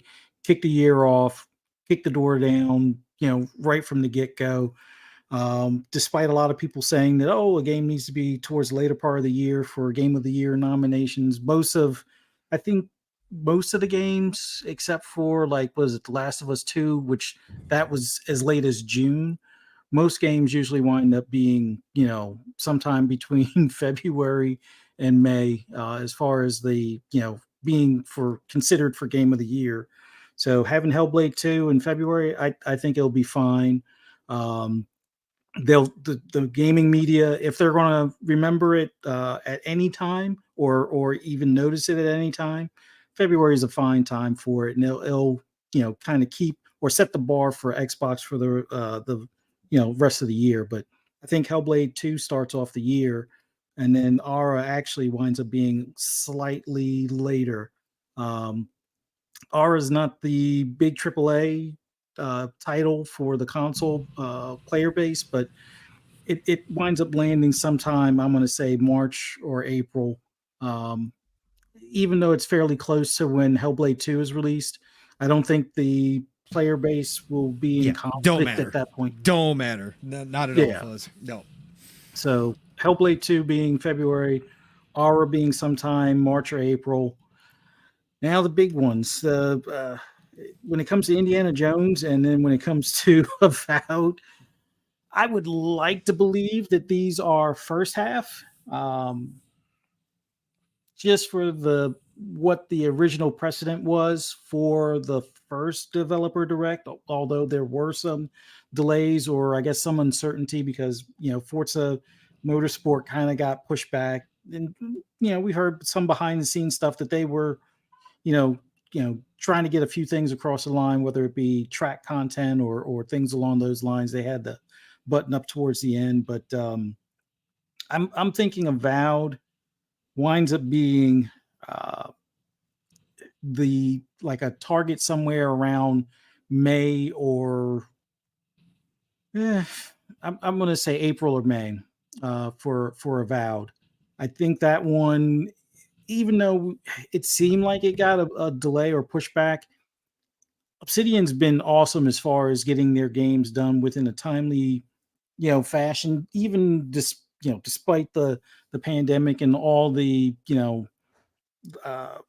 residual delays and things like that after the fact. I think they've been probably the best ones at keeping on a schedule or being able to meet, deadlines and goals and things like that. So I think that one winds up being like an April or May as far as its release. It gives gives everybody enough time to play and beat, Hellblade 2. and enough time for those that would have already hopped back into Diablo to not have that, be overshadowed in any way or anything like that, with it being like an April or May release. Indiana Jones, I'm probably borrowing from the Xbox Ultimate family as far as some of their ideas on the time frame, but because of it being a movie IP, movie time is sometimes summer. So I say let it go in like June, July type of deal. That would be the one that might be the get us to the finish line for the Xbox showcase, release it, late June or maybe early July. And kind of like a movie would be like a box office hit type of thing for the summertime. Let it be that summertime game, and then the showcase will fill us in for the rest of the year. Minus, obviously now we have to start adding Call of Duty to that, despite it being a multi-plat. That's going to be your one of your big holiday games that at least comes from first party, even if it's multi-plat. But I think that's how it spans out. I think all of these kind of land first half, with Indiana Jones being the last of the first half, landing sometime between late June, early July. And I think it'll be one of those where it's before June 30th, because there will be an upgrade path to play it a couple of days early, much like a lot of the games that they're probably going to start doing moving forward.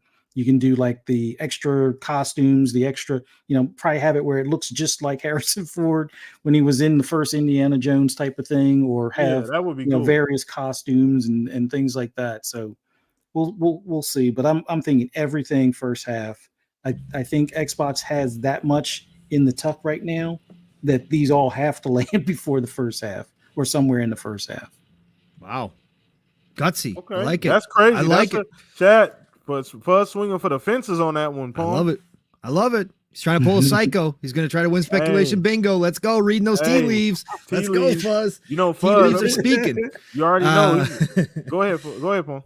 No, I was just going to say, and no, I mean, I really don't have anything to add as far as the four games go. I was just going to say we forget about, again, this is something that we've constantly had conversations about. We've got the rumors of Oblivion remaster this year, or remake, whatever you want to call it. You got to find a spot for that, because that is going to draw a lot of eyes. Is it going to be the biggest release? No, but there's going to be a ton of people who go back and play that. It could be gigantic. And then you got things like the Fallout, right? The Fallout 4 update and potential, because they've delayed that a lot. Maybe they've been working in the background. I still think there's a chance that they get the London expansion made by that indie team of modders. I still think they get a chance to have that come to console and get that ready. Like, there is so much when we talk about this stuff. And then you got Blizzard's new game coming potentially this year as well, right? Blizzard's new game, that survival game. What was the name of it again? I forget, guys. Odyssey. Odyssey, thank you. That could be ready this year as well. That's a first party title. That might be exclusive. We don't know yet. There is just it gets unreal when you start going down the list and trying to figure out. I envy, but I don't envy Phil, Sarah, and Booty for trying to figure out how you're going to lay this out to make sure. It's a great fucking problem, Paul. It is of course, it's a problem they've never had. It's a problem that, like to Mav's point, not even PlayStation or Nintendo really have had ever, because they've never owned these many studios, this much IP ever. Microsoft, Xbox is now one of the world's biggest publishers. At this point, if not the biggest. And it's just insane when we start talking about how these years are going to play out and what they've got to drop. It's not always going to be the biggest thing. It's not always going to be what everybody, is going to play, but it's just going to be there, and it's going to be available in Game Pass day one. Again, you guys still fit in your Towerborns. We've got all the forgotten games like Replaced, little indie games that, again, Replaced is a game that is high on people's list. That is potentially, and there's always a few that land and hit better than they probably expected. Of course, Flintlock is coming this summer. The developers got that locked in this summer. We're going to see Flintlock, Stalker 2. The list goes on and on and on. Like, it is absolutely insane what this year could potentially be for Xbox in particular. No, for sure. 100% chat. So once again, let us know, how do you guys feel about that? He said, Ninja Squirrel said Power World. Can't forget about the GOAT, Game of the Year, Pal World as Yeah, well. Pal World Can't surprise forget about that. Game Pass drop just for steel. Can't forget about that. Yeah. Oh yeah, Black Air Force Pikachu for sure. I'm We definitely need looking that forward type. to Flight Sim too. Yeah, Oh, Flight that's Sim's another coming out one. this That's year. another one. That's another Yeah, one. Age of Mythology is due Yeah. this year. That might, we think it's going to be PC first and then come later to console, but they've obviously had a lot of hands-on now with the console and getting the Age games working. Maybe they get a simultaneous drop too. Maybe we get Age of Mythology as another RTS coming this year, but no matter what, that should be hitting PC this year. It's, bro, we've never seen anything like this. Yeah, We've it's never seen anything like crazy. And I want to double back on something and throw you something here, Mav, to get us kind of segued into the next conversation just about this year. In general, obviously, as we get a clear roadmap after Developer Direct, we'll know for sure. Like we'll be able to move some pieces around and see a bit better model. So going into, obviously, this is going to be a big deal. This is going to directly affect what we think we're going to see at this showcase this summer, right? Because we're not getting anything Activision Blizzard here. It's already been stated. It's in black and white. None of that's happening here. We don't know when that integration is truly going to happen, right? When we going to first see the fruits, that tree bear fruit, right? Maybe it's at the showcase, maybe not.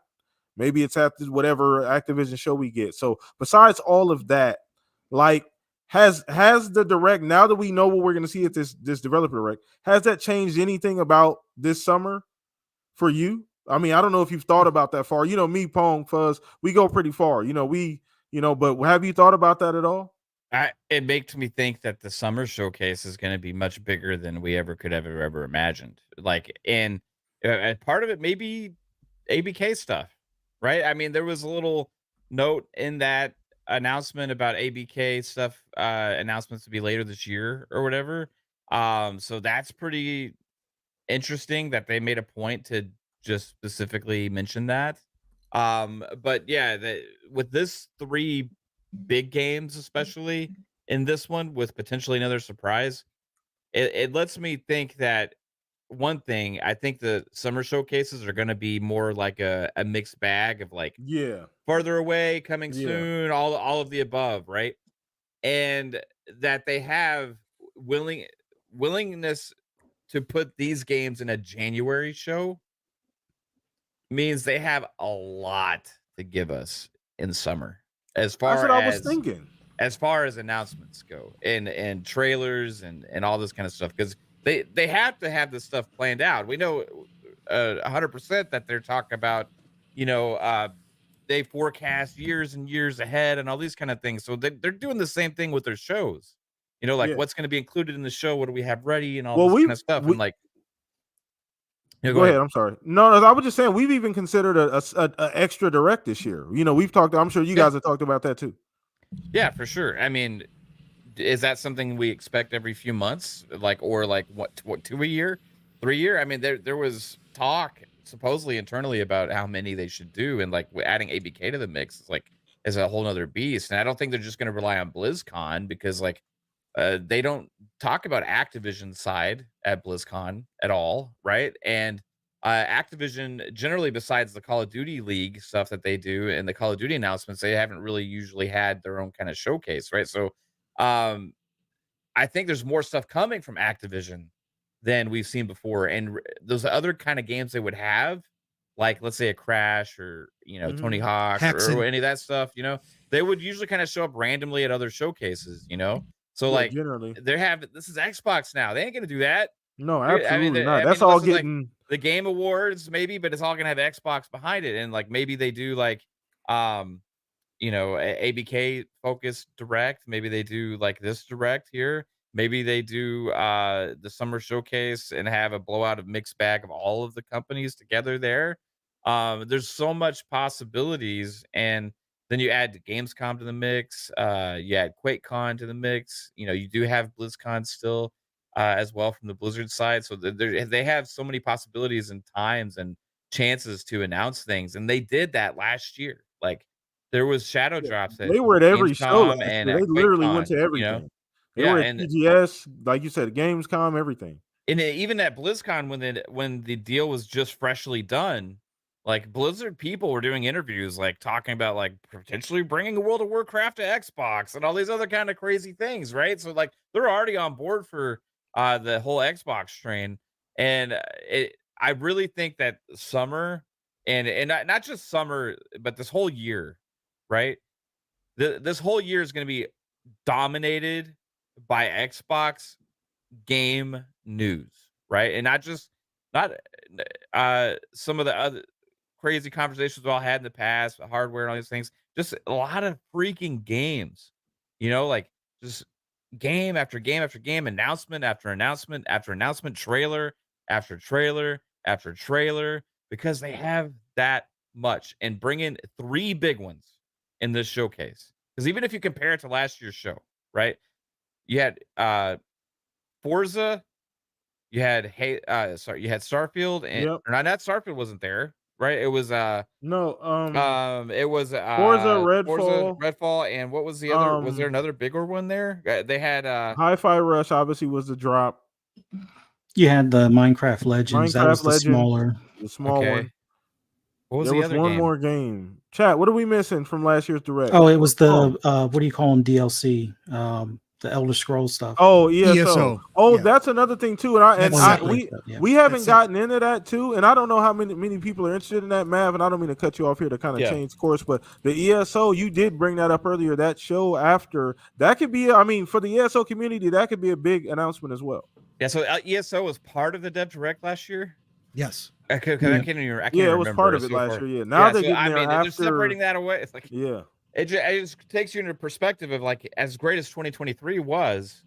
Like this year is even better because you stack up what we're expecting from this Dev Direct with the kind of games that they're all showcasing now at it, like comparative to the Dev Direct last year, which we all thought was a slam dunk.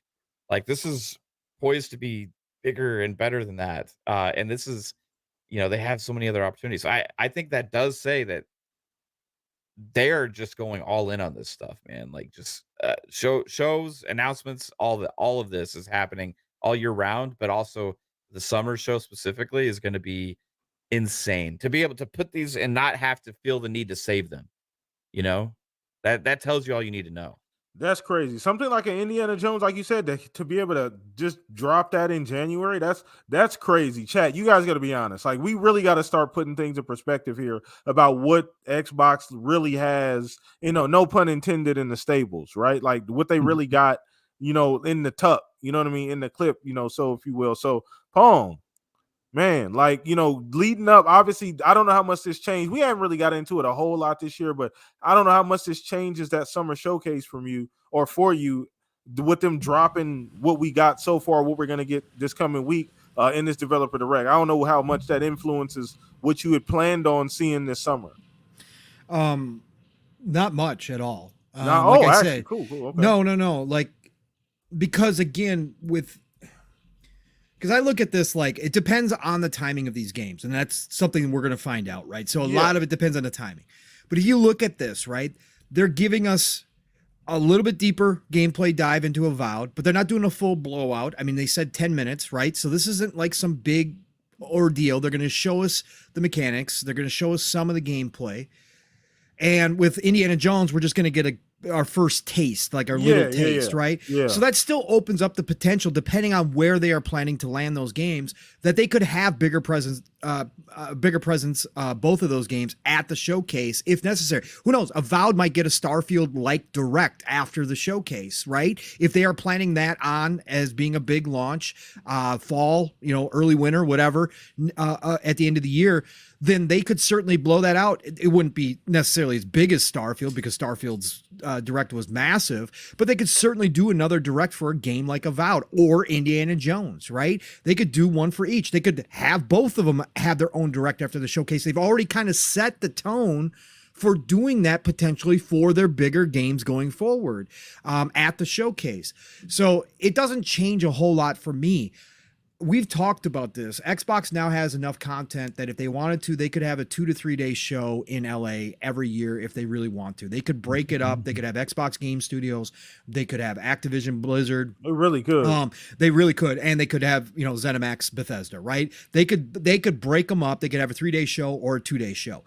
We've talked about this. We gave our, $1 million ideas away for free to Phil and the team. They could make it a celebration. People would come. Third parties would want to show up and and join in. You could do esports tournaments with Halo, Call of Duty. You've got so much now that you can do your own thing. Like, again, that moat is almost complete. They can generate their own showcases now. Like, that's how big they are. So, or I should say E3 type, type celebrations. So it doesn't change for me. What I do expect is they are going to get, I don't know, if they're going to keep the showcases to one, like they do generally speaking, and then use the other shows around the world as places to show off other things, maybe have another direct. I think that they have another direct this year in the second half. If they decide to go that route, then the showcase just becomes basically a kind of a point of, okay, what is the most ready, most polished games that we can show, and they can be very selective in what they do at their showcases, right? If they get this road mapped out and they get different, they get a plan for all the different other like PAX and Tokyo Game Show and all those, plus their own directs. If they get that layout right, then they can go into the showcase, and it's no longer necessarily, like Mav said, they don't have to gamble anymore. They don't have to feel pressure to show things really early on unless they're trying to hire for the team. Spot that they've almost never been in. Right. They can call their shots with the showcase, and they can go to all 38 plus teams and go, okay, who's ready for the showcase? Okay, you 20 are out. Okay, cool. Now we're down to 18. All right. What kind of clips we got? Where are you at in development? Are you confident in what we're showing? All that. They can really focus in on the highest quality games that are going to shine the most in their biggest spotlight, which will still be their summer Xbox or X3, E3 showcase, whatever you want to call it. It will be the best of the best there now, because they can have the ability to go that route. And I think this is fantastic. This falls in line with exactly what we've always talked about. And it falls right in line with them being able to move games around and do what they need to do and not worry anymore. Great problem. They don't have to do 12-month shows where they guarantee everything's going to be out in the next 12 months. They don't have to do any of that nonsense anymore. They can just show what they're ready to show.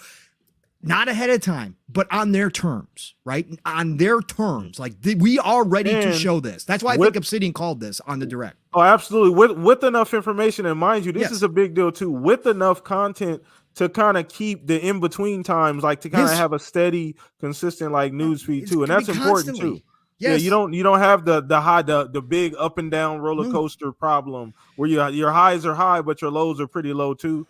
You know what I mean? So you kind of can keep it as steady as you possibly can. They might have time to show off more third-party stuff, right? Yeah. They might have time to highlight more third-party stuff.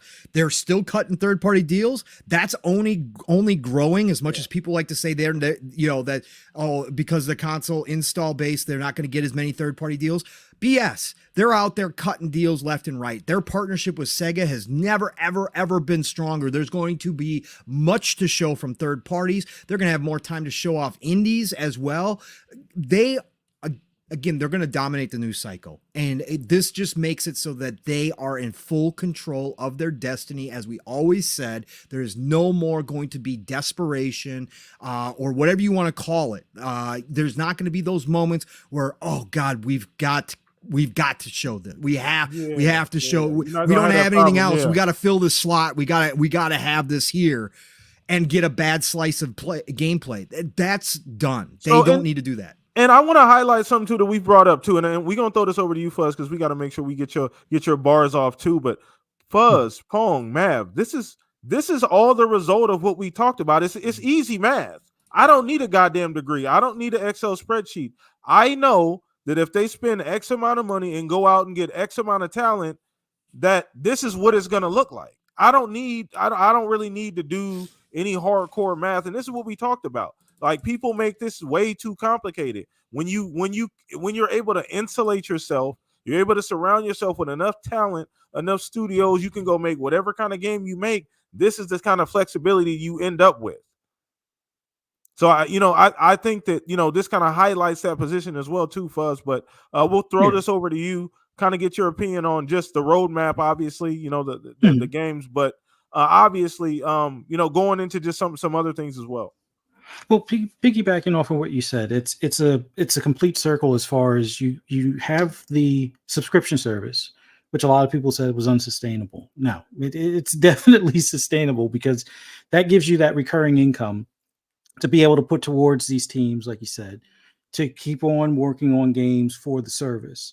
That in turn then makes more subscribers come to the service, which then gives you more of that recurring income. So it keeps on looping around, and they've already have the foundation in place to kind of get the ball rolling. Like I guess the hardest step was the 0 to 25 million subscribers. I think that was probably their tougher I would say fight. too. Yeah.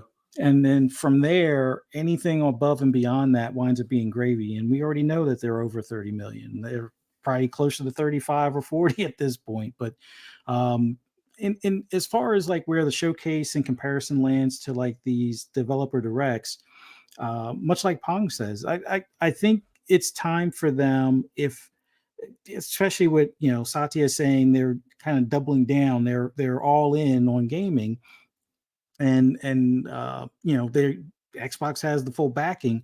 Go ahead and do a replacement for the E3 show. As far as it doesn't have to be the full week, like Pong said, a couple of days is sufficient to give enough of your divisions time to shine.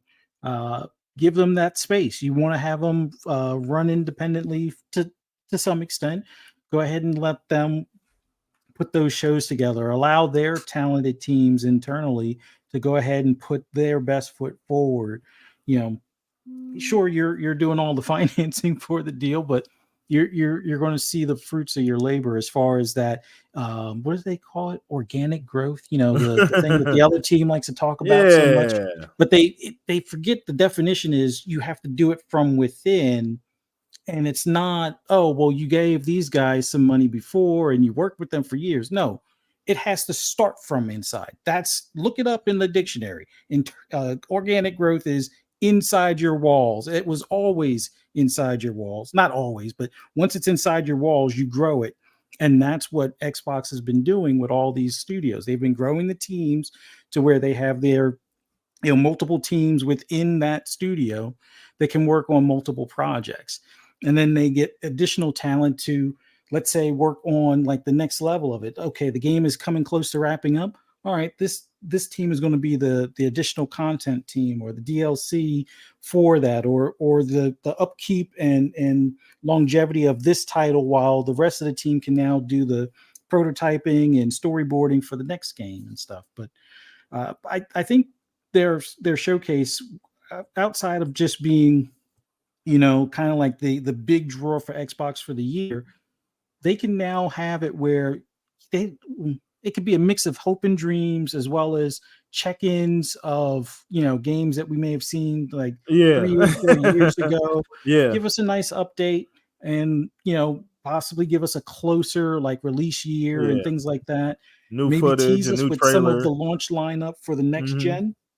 But don't tell us it's that. But it would be some of those games that would wind up being like cross-gen.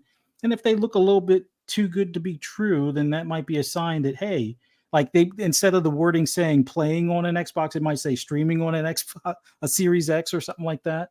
And then from there, when we know that it looks a little bit better than what we've been used to seeing, then maybe that's a sign that this is going to be a launch title for the next gen and stuff like that. That's where they can start squeezing those types of things in, and have the showcases be, what to expect next. Okay, we're going to hit you with these 3 to 5 games here.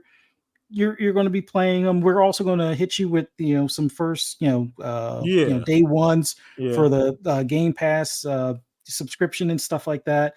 We'll have some other surprises here and there, maybe a smaller game pop up and it's a shadow drop type of deal. And then when you get your next developer direct, these are your next 3 or 4 to kind of keep an eye on. Plus, we'll still have some other, indie games mixed in, some other ones that you may have been waiting for, like your Silk Songs and Replaced and things like that, or even, The Last Night, which I know that's kind of going dark for a bit, but we what was the other game? Tunic was one that went dark for a while as well. Yeah, then popped up randomly out of nowhere. Exactly. Yeah. So I think the way it's all You think about situated Silksong, now, Fuzzy? When you think about Silksong? yeah. Silksong? Well, Yeah. I'm hoping we Okay. get it this year. Yeah. I'm Yeah, but hoping. that was supposed So to be out. I got a question. You guys think that the next time we see Silk Song, that's going to be on an Xbox stage or an Xbox Yes. showcase? Or you don't Yes. think Nintendo? No. No. It's, Okay. Nintendo's got the it- deal. it's- I think Nintendo paid for the deal. You think Well, so? it's Game Pass day one. Yeah, it's Game Pass so- day It's, one. that's the thing too. It's already been advertised. Yes. Yes. So whenever we see it next, I'm pretty sure we'll be playing it later that day. Like I think that's when, you know, it'll probably make its next appearance, because it's one of those games people will be willing to wait, and I would say the same almost for like a Hades 2.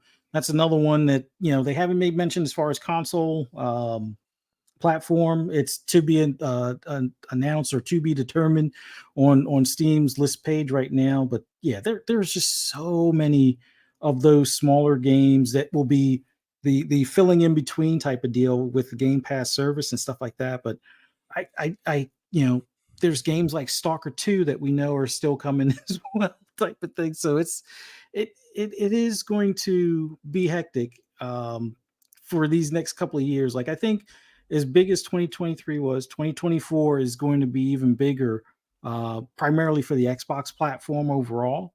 And I think that same flood of games, or not same flood, but same amount of games are going to probably bombard us in 2025 as well as 2026.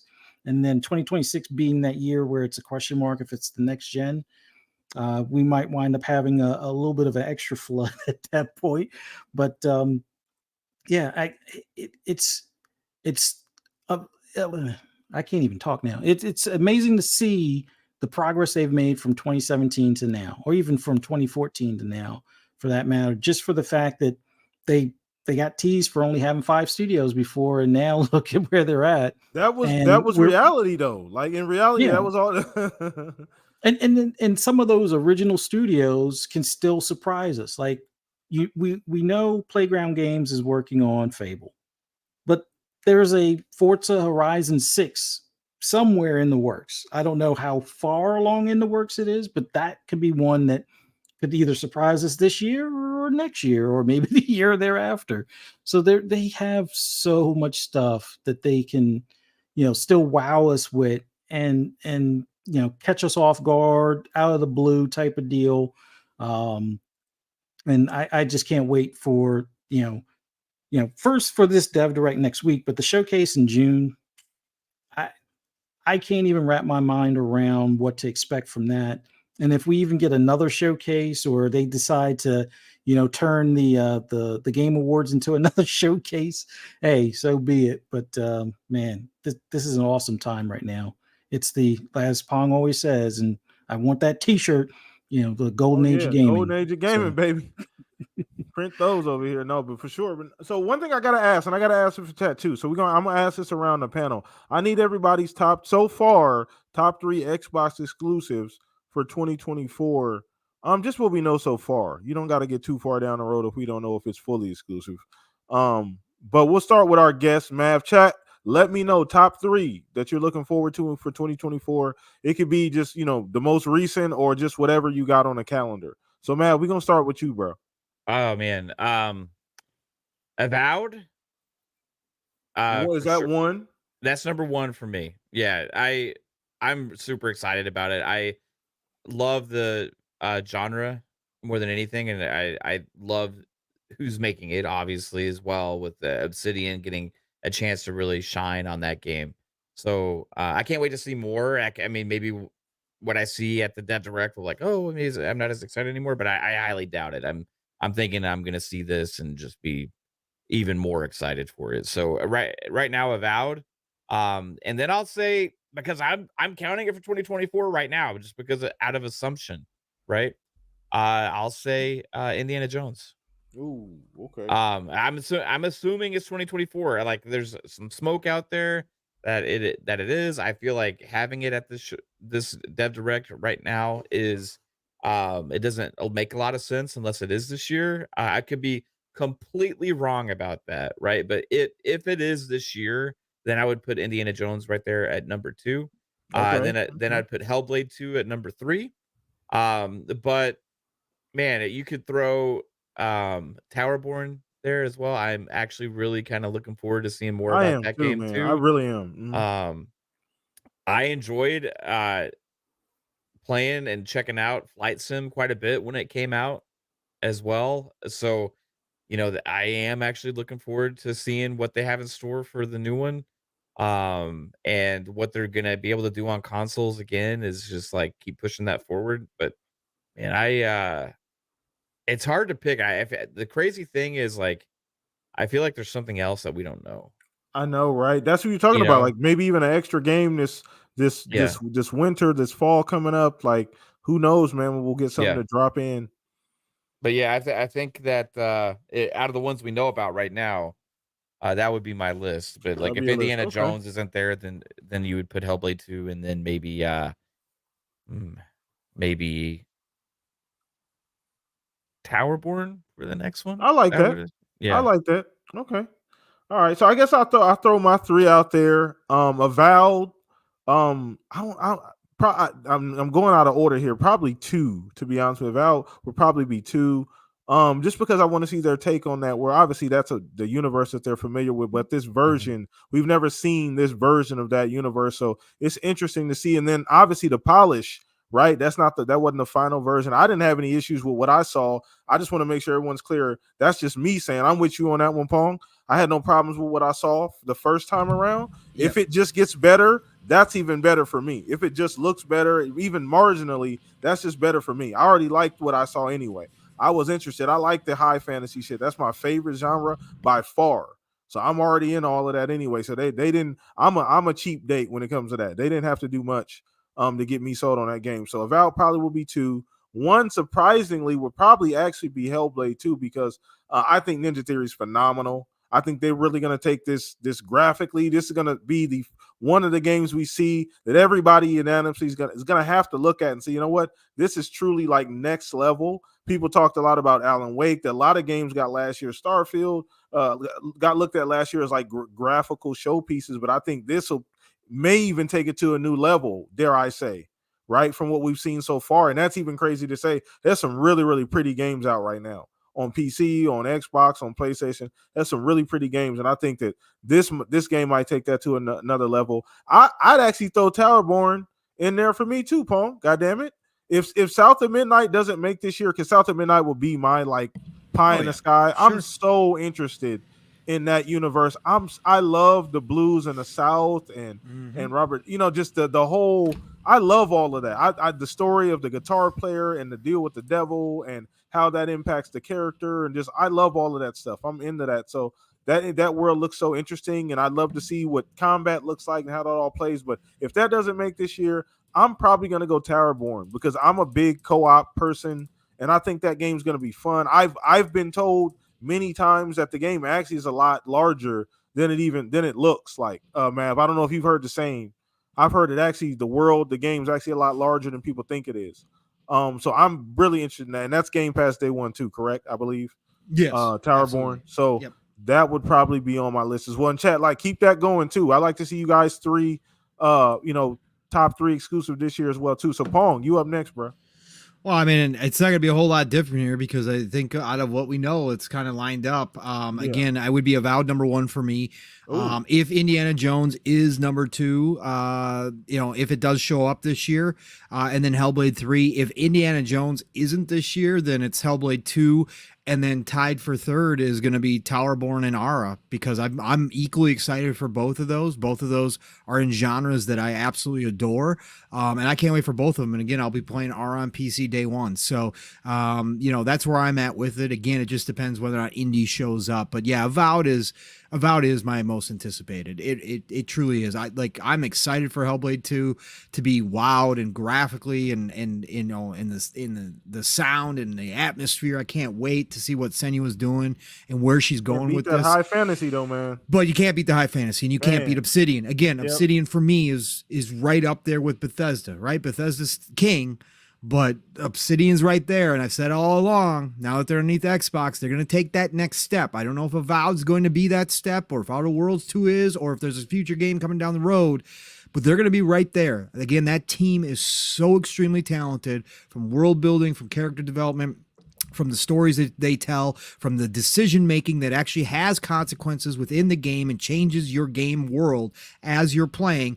There is very few better than Obsidian, or even close to Obsidian. So Avowed by far is my number one most anticipated this year. I love that, bro. I'm so glad you're hyped about Obsidian. Guys, you guys understand.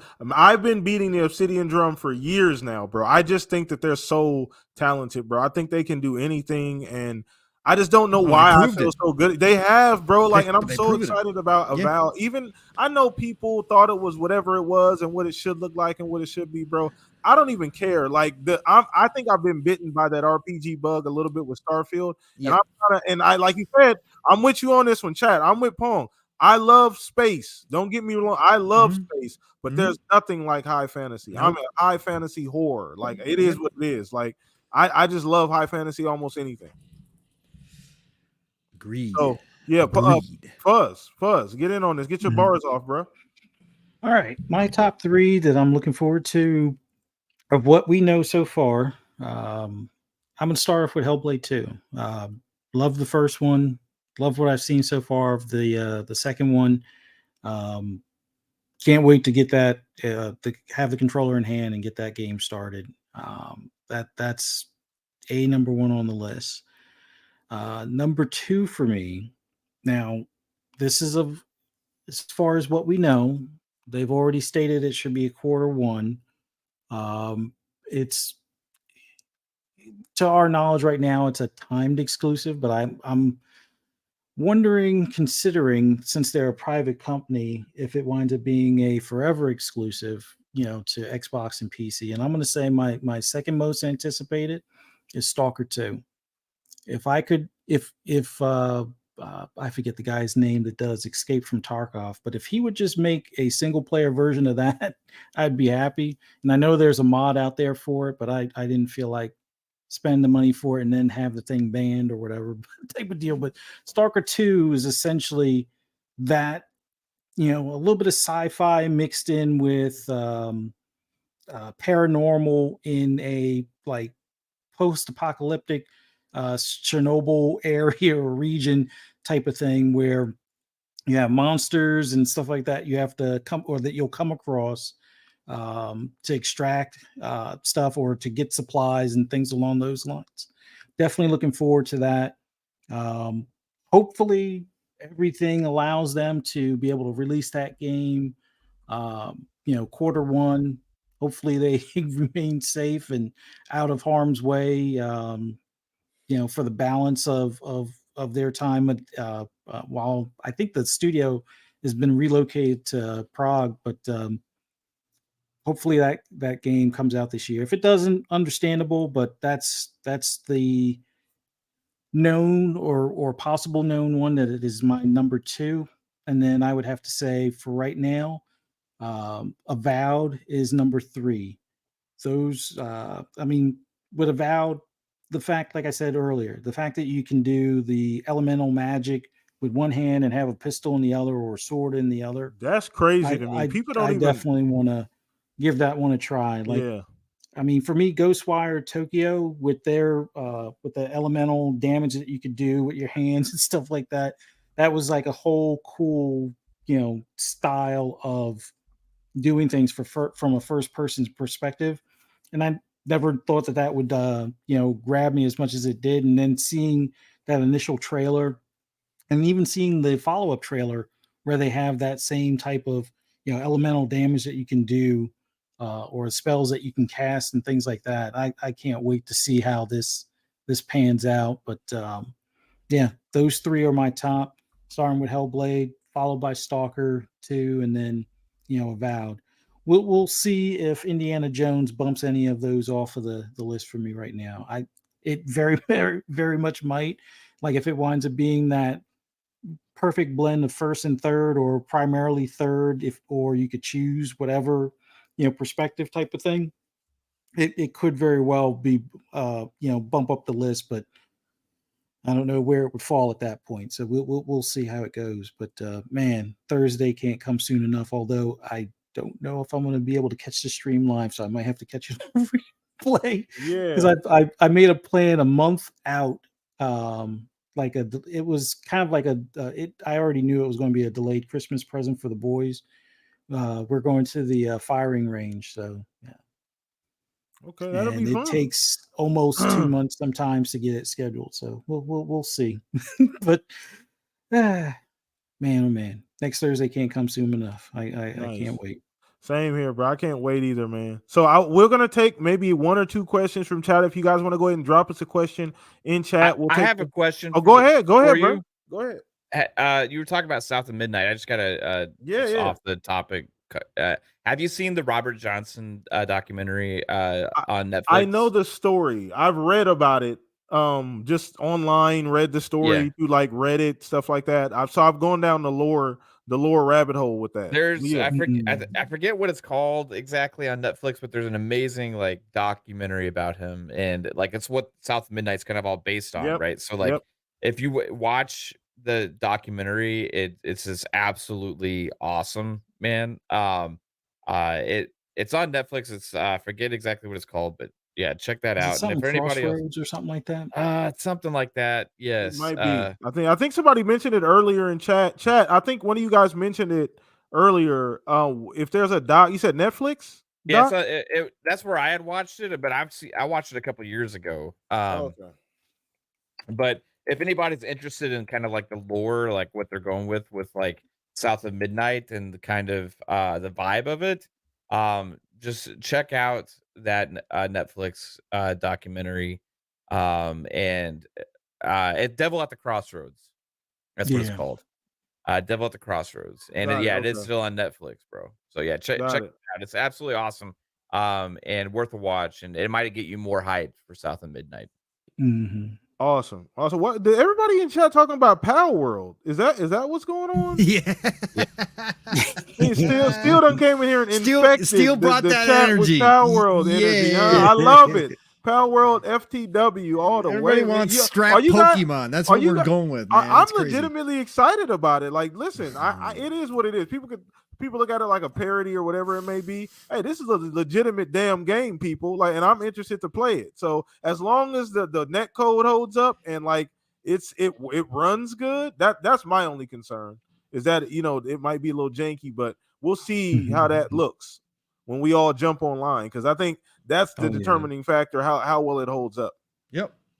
And that's what, next week it comes out or something? Yeah, I think it's the same. The 19th, I believe. The rest is the 18th. Yep, Friday, it's the 19th. Right? Yep. Yeah, Game Pass. Steel's getting ready to stream. He's going to be on. I'll probably wind up downloading it just because it's in Game Pass to try it. You're gonna play expecting it. Much. That, You're gonna play it, bro. Yeah. But it might be a quick uninstall too. Because my God. But yes, I was making fun of Steel. Hey, goddamn it, you was willing to play Doki V or whatever that. Of course, that looks much better than anything like this. Holy cow! Oh my God, bias. Good Lord, don't disrespect Black Air Force Ash. Okay. Oh my God, what are we talking about here? Have you hear that nonsense? It's blasphemy. KT the Goat actually had a good call this morning. He said it's not actually Pokemon; it's more like Ark Survival. Yeah, it's a survival like building because you can breed. Okay, the thing that's got me interested, right? Because I played a little Ark. My kid played thousands and thousands of hours of Ark, so I've seen a lot of Ark gameplay. The thing is, you can breed the animals, right? You can fly them, you can ride them, you can feed them to other pets. You can make them go to work in a factory to get your resources. Like all of that kind of stuff sounds cool, kind of cool to me. So I'm not gonna lie, I am gonna check it out. It's just like, again, I'm not big on the whole monster thing. Like it's just like I get it's it. not We're my expanding deal. our horizons in 2024. We gotta keep our eyes open. Do you know how many games are coming out? Do you realize, PTK, how many games? Listen, I'm playing Vampire Survivors right now, so I really ain't got much to say. I went back. I'm fully in, bro. I keep playing. I just keep playing. It's so much fun. But these next 2 weeks, these next 2.5 weeks are insane. And then it just keeps rolling from there. And then I've got to replay Dragon's Dogma because Dragon's Dogma 2 is coming. Like there is so good. But we've got big games. I mean, again, Suicide Squad, I'm all in. We didn't talk about it tonight, but obviously they dropped the NDA allowing, because after the press got a hold of it and decided to get on the hate train, Rocksteady was like, screw it. Let's let the gamers who played the alpha talk about it. Yeah. And a much better representation of what I think Suicide. There's still definitely criticisms to be laid. There's still people, again, I'm not the dude to tell you to go buy the game, even if you don't like it. I'm not that guy. I don't care. If you have legit concerns or you just don't like it, that's fine. I don't have a problem with it. But this whole thing, and this is, Mav and I talked about this too. This whole idea that, it's not what I wanted, so therefore I'm going to call it dead on arrival or trash out the gate. That's wrong. Like, just because it's not the Rocksteady game you wanted. But Suicide Squad, now that the NDA is lifted, man, if you're on the fence, if you're not one of the people who already have turned it off and said, I'm not doing it. If you're on the fence, watch people. Steele and I will be streaming it co-op. I think Mav's going to jump in day one. He'll probably be in there with us as well. Watch the people that are streaming it and get a good idea of what that game is about, and then make your decision. And if you want to wait for a sale, you know me, I'm all about hold off on the FOMO, wait for the sale, go buy it later. I'm just saying, give this game a chance, because there's a lot of Rocksteady DNA in this game. And again, if it's anything representative of what I played in the alpha, this is going to be a polished game. Other people have said the same thing. It's going to be very polished. The writing, the acting is off the charts. Tara Strong as Harley is just phenomenal. I love her rendition of Harley. But there is just so much here to this game that people aren't expecting. We just got word today, PTK, I don't know if you saw this, Ains reposted it. They did a Q&A. They're actually going to have a Dragon's Dogma 2 pawn system for Suicide Squad. You can go and pick and choose anybody, not even on your friends list. You can go pick from the leaderboards and have their character play in your game through AI with you. And they will bring all their weapons and gear with them that they had last equipped in the last game they played, and you can use them on your team if you're playing solo, and they will get rewarded. If you are using somebody you know's character, they will get a portion of resources and loot taken back with them when the person fires up their game next. That up, bro. The more and more I've heard about it behind scenes and even just in party chat, I've heard good things about it from people that but the more and more I hear about it now, the more and more it gets me excited. I might pick it up. Yeah, this game's deep, and there's also some other people out there saying that they've know things. Again, take it all with a salt. I didn't repost it, but there was multiple people that I saw with different posts talking about the fact that they already have seen the roadmap. They already know what Rocksteady's got planned, and they said that this is better than 90% of the games as a service games that come out already. They said that they've got raid style type endgame for co-op ready to rock and roll. They said that they are prepped and ready, that they have the entire roadmap ready to support this game, that this isn't going to be a crapshoot. So we'll see if that's true. We'll see if that comes to fruition. We've already got hints at DLC for the Joker coming in down the road as well. I think Rocksteady is going to pull this off. I'm not saying this is going to be the biggest game ever. I'm still not saying that. I think it's going to surprise hit. Yeah, I think it's not going to sell as well as they need it to. I just hope Rocksteady doesn't get layoffs or anything like that. I don't want to see that happen because of the negative press and because of the idea that Rocksteady should have made a Batman game, not this. But I do think there's a potential that this game does pick up steam as it goes, and the hate train falls off a little bit as more people see it played, and as they realize that Rocksteady actually did put their heart into this game. Even if it wasn't their first choice of a game, they still put the Rocksteady name on the line for this, and they're giving it their all. And if everything that I'm hearing is falling into place, then yeah, we could see a redemption arc on Suicide Squad, because I think it is something that people will continue to get into and then play and go, oh, actually, I do really like this. So I'm excited. Day one, Suicide Squad. That's going to be fun. It's going to be fun. I want to grab a couple questions out of the chat here before we wrap the show up, man. It's been a phenomenal show in chat. You've been crazy. It's been over 100 people in here pretty much the whole show. You guys are awesome. Subscribe. Hit the like button on your way in, on your way out. Appreciate all of you guys. But I'm going to grab a couple quick questions out of here, and we'll just speed run them, and then we'll go ahead and wrap the show up. So first question from our new mod, Louis Jose. He said, any thoughts on the rumor 343 ID software and Tango helping machine games with Indiana Jones? Question for the panel. So we'll rapid fire this. Now, I haven't heard that. but I'm not surprised if that is the case. That's pretty part of the course for Xbox Studios. They tend to do that. They share tech across the board. They help each other. I know a bunch of teams helped out with Horizon. I can't remember who it was. Maybe it was Coalition. They've always kind of shared assets and things like that. So anybody else want to rapid fire this? I'll start off. Like for me, seeing Tango Gameworks in there, considering like with Hi-Fi Rush, this could potentially have platformer stuff in there as well. Which if it's puzzles and platforming and kind of like the Tomb Raiders and Uncharted's in that regard, I love what they did in Hi-Fi Rush as far as the platforming. So that even though it may not be a 1-to-1, sounds like a cool collab and stuff like that. And we all know 343 was great with their environments as far as for Infinite. And then with if it's anything with gunplay and stuff like that, having them involved and just the optimization of their engine in general, I would say those are good teams to work with. Coalition may have been one that I would also like to have had them work in there, but those three are top notch. So that's a good combo.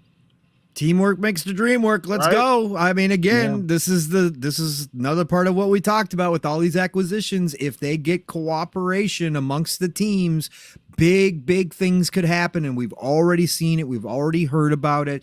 A lot of games getting helped out by a lot of other teams. When you have this much talent in-house, you can share the wealth and you can do this type of stuff. And if these teams are learning how to work together to help each other, scratch my back, I'll scratch your back type situation on these games, all the better for us gamers. It just means more if this is true. It doesn't matter if it's not true. If it is true, it just falls in line with everything we've been hearing. It wouldn't be too far-fetched. It's pretty noted that they do this anyway at Xbox. Right. They love their studios to share information and help each other out and be all hands on deck, because frankly, some studios are better at certain things than others, and that's just how it is.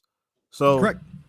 Studios know tricks with different engines. Studios know how to do, like you said, different environments, whatever the case. It doesn't matter what it is. It doesn't matter if it's just pure coding.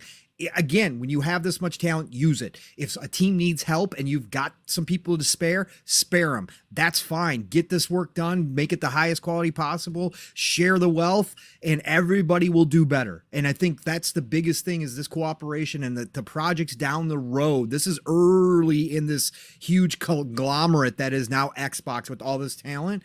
This is early. Think about what we get next gen. Think about when these teams really start working together. Maybe, 5 people from one team, 5 people from another team, 5 people from another team. They all join together and they start another project, a small project. All that stuff is possible now. And I think we're starting to just see the scratches of the surface of what can be done. Oh yeah. Mav, I don't know if you want to jump in on that real quick. Optimization, man. I mean, if it 343's list is on there, I feel like that's a optimization thing probably, because that's kind of what they beforehand when they talked about Rare helping and the coalition with other games and stuff. So 343, it seems like a team that would be great at helping out with that, basically with their experience on the Xbox hardware and all that kind of stuff. So Tango Gameworks, internally, I don't know what Bethesda's all been sharing tech before, but there's some great gameplay designers there that are help with some of the fluid aspects to it and stuff like that. I mean, they make some diverse titles between Hi-Fi Rush and The Evil Within and stuff, and Ghostwire Tokyo. They're all extremely different. So I think they're kind of capable of really good, fast, fluid gameplay. So maybe they would have helped with some of the gameplay aspects. I don't know. Just a thought, but who knows exactly. No, 100% correct. 100% correct. And I think on that note, I think we're going to go ahead and wrap things up for the night. It has been a phenomenal show, man. Over 100 people plus all show. You guys have been fucking amazing, man. Every single week, man, it blows my mind. The new people that come in, all the familiar faces, and you guys enjoying the show, man. But before we get out of here, we obviously, obviously got to go around the horn and just let everybody get their pleasantries and outros. But once again, like I said, man, you guys are fucking awesome. Share the link out. Everybody watching on the replay in the future, you guys are fucking amazing as well for tuning in to us, and tell people about the Shop Podcast. It's the best place to come on every single Saturday night to get that gaming fix, get that good conversation. That we had another hell of a show this week. But Mr. Mav, we're gonna start with you, brother. A phenomenal show. I sent out that bat signal late, but you came through once again, as you always do. You got a great batting average with the Shop Podcast, for real. You're batting 1,000 over here, brother. But glad to have you. Let everybody know. You guys should know who Mr. FSP is, but let everybody know, man. Yeah, we do lots of shows over on Fun Speculation. We are going to have our co-stream on Thursday of the Dev Direct. If you're free, PTK, you're more than welcome to join us. Definitely. We'll be co-streaming that, going live at around I think the Dev Direct starts at 3 p.m. Eastern, right? So we'll be going live around 2:30 Eastern time. Okay. And we'll have cover the whole Dev Direct. We'll have our thoughts about it afterwards and everything. And then later that night, next Thursday, Pong and I will have our 100th episode. That's awesome, bro. PM Congrats, in man. the PM, Congrats. where we get to break it down. We need fire flame in the chat for the 100th episode of PM in the PM, man. Let show some love, man. Yeah, we're gonna have a blast on next Thursday. I'm really excited about it because we'll have all this news to talk about. Then we have a 100th episode at the at night, so I'm super looking forward to that. And then as far as the other shows, Mondays we got Fun Speculation Podcast at 10 p.m. Eastern time. Tuesdays is Fun Pop, where we talk movies and TV shows and stuff like that at 10 p.m. Eastern. And you got PM in the PM Thursday, 7 p.m. Eastern as usual. And then Friday nights, Xbox Ultimate Podcast, where things get wet, wild, and crazy at times. But it was a blast last night. And thanks for inviting me again, Fuzzy. Absolutely love it. Not Fuzzy, PTK. Sorry, PTK. got Fuzzy on my brain. The new coup is on. Let's go. Let's go. Replace PTK. Let's go. Thanks for inviting me. This is now the racing podcast. Appreciate it. You guys, now you know who really runs things in the background, right? Literally. Yeah. No, for real. PTK, thanks for inviting me again, man. And I super appreciate it. And I love being here whenever I can. Well, we appreciate you always coming back, man. You add so much to the show, man. Family member here. The FSP love is always in chat. If Mav is on panel or not, he's either in chat showing love. So support to all you guys. You guys run over there to FSP if you haven't already. Go show them love, support, subscribe, do everything. Go follow Mav. All that information will be edited in the description below. I'll make sure I add Mav down there before I finalize everything. But once again, great to have you back, man. Appreciate it. And I definitely want to jump on that panel. I will be off that day, so hopefully I'll be available to do so. And if I am, I'll let you know, brother, because I do want to do that, bro. I do want to be a part of that because that's going to be a big deal for sure. Yeah, I mean, we might be shorthanded because Pong's got to work. Fuzzy said he may not be able to be there. Oh, yeah, definitely, bro. Definitely. I think Jasper might be able to be there. I don't know what Steele's up to and stuff. I don't know what Psycho's going to be able to do. But we'll have whoever in the Fun Spec fam is available, and we'll have a blast. For sure. We'll do the damn thing, man. I'll let you know for sure. Yeah. For sure. We'll let you know. But throw this over to my brothers, man. Another fucking phenomenal show. We just constantly every single week, man, we're just hitting new milestones and consistency and people coming out. We're seeing new faces in chat. You guys are really showing up for the Shop Podcast. And these two gentlemen are a big part of that. Mr. Pong Soul, a great show. We got, this Dev Direct coming up next week. We are truly We've been in the golden age for a while now, Pong. I don't know how long you've been saying this, but we're officially all the way in that bitch. Yeah, we are, man. It just keeps getting better and better and better. And listen, I think you got a little too comfortable, PTK. We haven't had coup talk in a while. We might have to bring back the coup. Mm-hmm. We might have to. You're getting too really laxed all up that in means, here. Chat, is it's time. Listen, chat. Matt, he's just saying. All that means is it's time to restructure his contract. That's it. It's about that time. Yeah, that's about that time. Crazy talk. Hey, listen, Xbox is firing on all cylinders. It's time we get a raise around here. Let's go.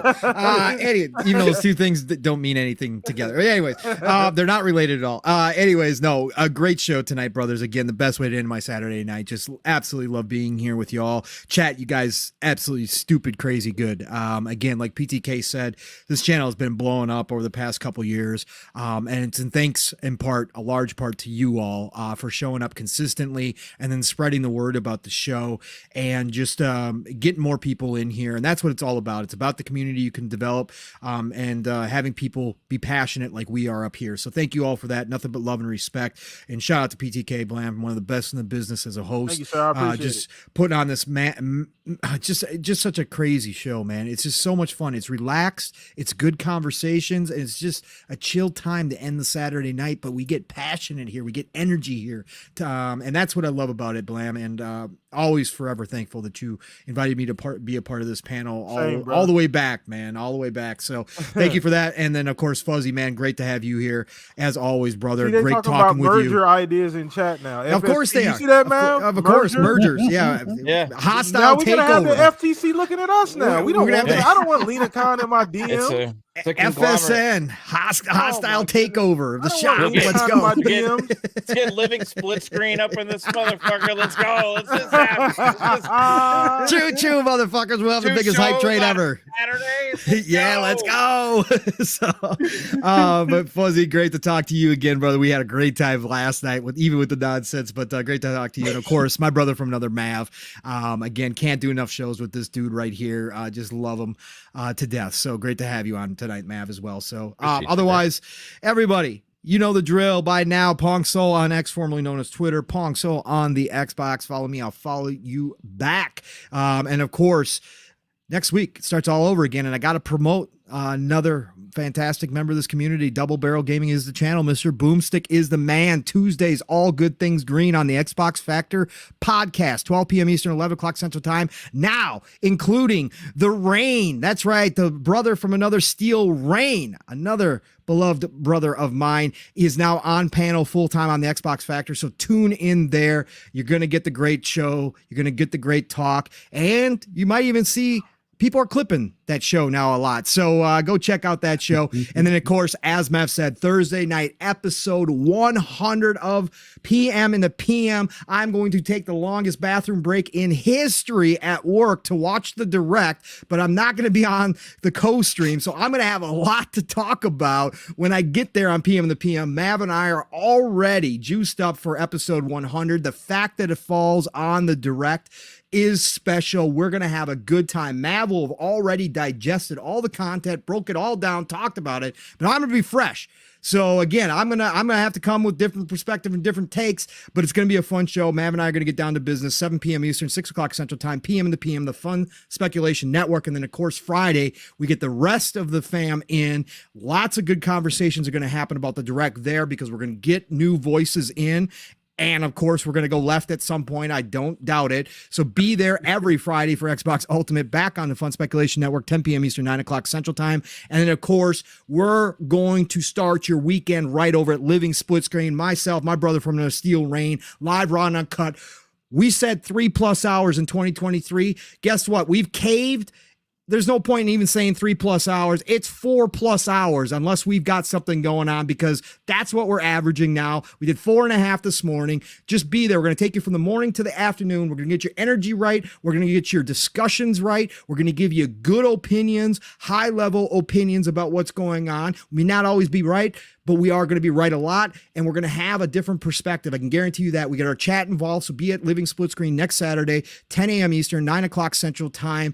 Be there, buckle up, and get ready, and then God willing, I'll be back here next Saturday night right here with my brothers for another amazing episode of the Shop Podcast to end your Saturday night. It's the golden age of gaming, people. Please understand this. No matter what the thought process is, no matter what you think about the industries, where it's going, what it's doing, you've never had as many games to play as you do now anywhere that you want to. So get out there, enjoy it, play what you love what you play. Don't ever let anybody tell you you can't. And have a great rest of your weekend. I'll talk to you all real soon. PTK, get us out of here, brother. Appreciate you, Pong. And the easiest way to keep up with Pong is just go follow him on Twitter, brother, to keep up with what he got going on. But shout out to you, Pong, the battery of the Shop Podcast, as well as the conductor. You got a new title. we definitely got to restructure the contract. Choo choo, motherfuckers. Choo choo. Let's go. The money goes up the more titles you add. The money goes up. So we got to make sure we. Oh, okay. So I get compensated for my titles. This isn't just, we're going to make you a manager, but you stay at the same rate. You're actually going to compensate me. I like this talk. Let's go. The coup might be off. Yeah, no, I got to figure out a way to circumvent that. We don't need that situation. No, but a shout out to you though, Pong. Appreciate you, brother. Always bringing energy. The battery of the Shop podcast, and my brother Fuzzy Belvedere, man. Another great show. Direct coming up. Good energy. Yeah. Xbox in a good direction. Another good show, bro. So let everybody know where they can find you. Oh man, this was an awesome night. Always awesome when we have Mav on here, but just doing the show with you guys, I just always love doing this. Love everybody that showed up tonight in the chat. Thanks for interacting with us. We greatly appreciate you taking the time to check us out. Like and subscribe if you haven't already. We all greatly appreciate it. Man. This is beyond an exciting time, like Punk said, with the golden age of gaming. Next week is going to be beyond lit, but just be prepared for the FUD because we had the banana in the tailpipe last week type of thing, and I'm pretty sure they're going to come up with something like controllers are now going to be touchscreens or something. They'll come up with some sort of FUD. I mean, IGN already tried to start earlier today, but in any event, for those that want to hear my rambles and rants on anything gaming related, just follow me on Twitter at fuzzy_Belvedere. You can also find me on Double Barrel Gaming on Mondays and Fridays, 12 noon on Mondays, 10 a.m. In the morning on Fridays, then FSP at 10 p.m. on Mondays, and Xbox Ultimate for some off-the-wall Xbox talk with a little bit of life, sports, and anything, all the above as far as for Xbox Ultimate. It's always a good time. Definitely stop by, check us out. You'll definitely have a blast. And then for everybody that was here tonight, look forward to seeing you guys hopefully here next Saturday, 8 p.m. Eastern Standard Time, right here in the chat. Greatly appreciate you guys checking us out. Once again, thanks so much. Appreciate everybody coming out. Like I said before, thank you, Fuzz. Once again, the smooth one, man. Always bringing the smoothest here to the Shop Podcast. Easiest way to go follow Fuzz. You'll see that I'm sure Sonsu will drop that in chat if he hasn't already, as well as down in the description. And last but not least, your host here at the Shop Podcast, PTK Bland, man. I'm forever thankful for everybody that shows up here every single week, even if you're just lurking. You don't got to be a member. I don't give a damn about none of that monetary stuff. Just you spending your time here, even a minute or two here with us is awesome. So thank you for the support, the likes. The show has been doing amazing. Subscribers, the energy. We're going to continue to keep this rolling every single week, man. So same place, same time next week. Please enjoy the rest of your weekend, man. Have fun. Play some video games. We are really in the golden age of gaming. Peace out, everybody. Have a good night. Later.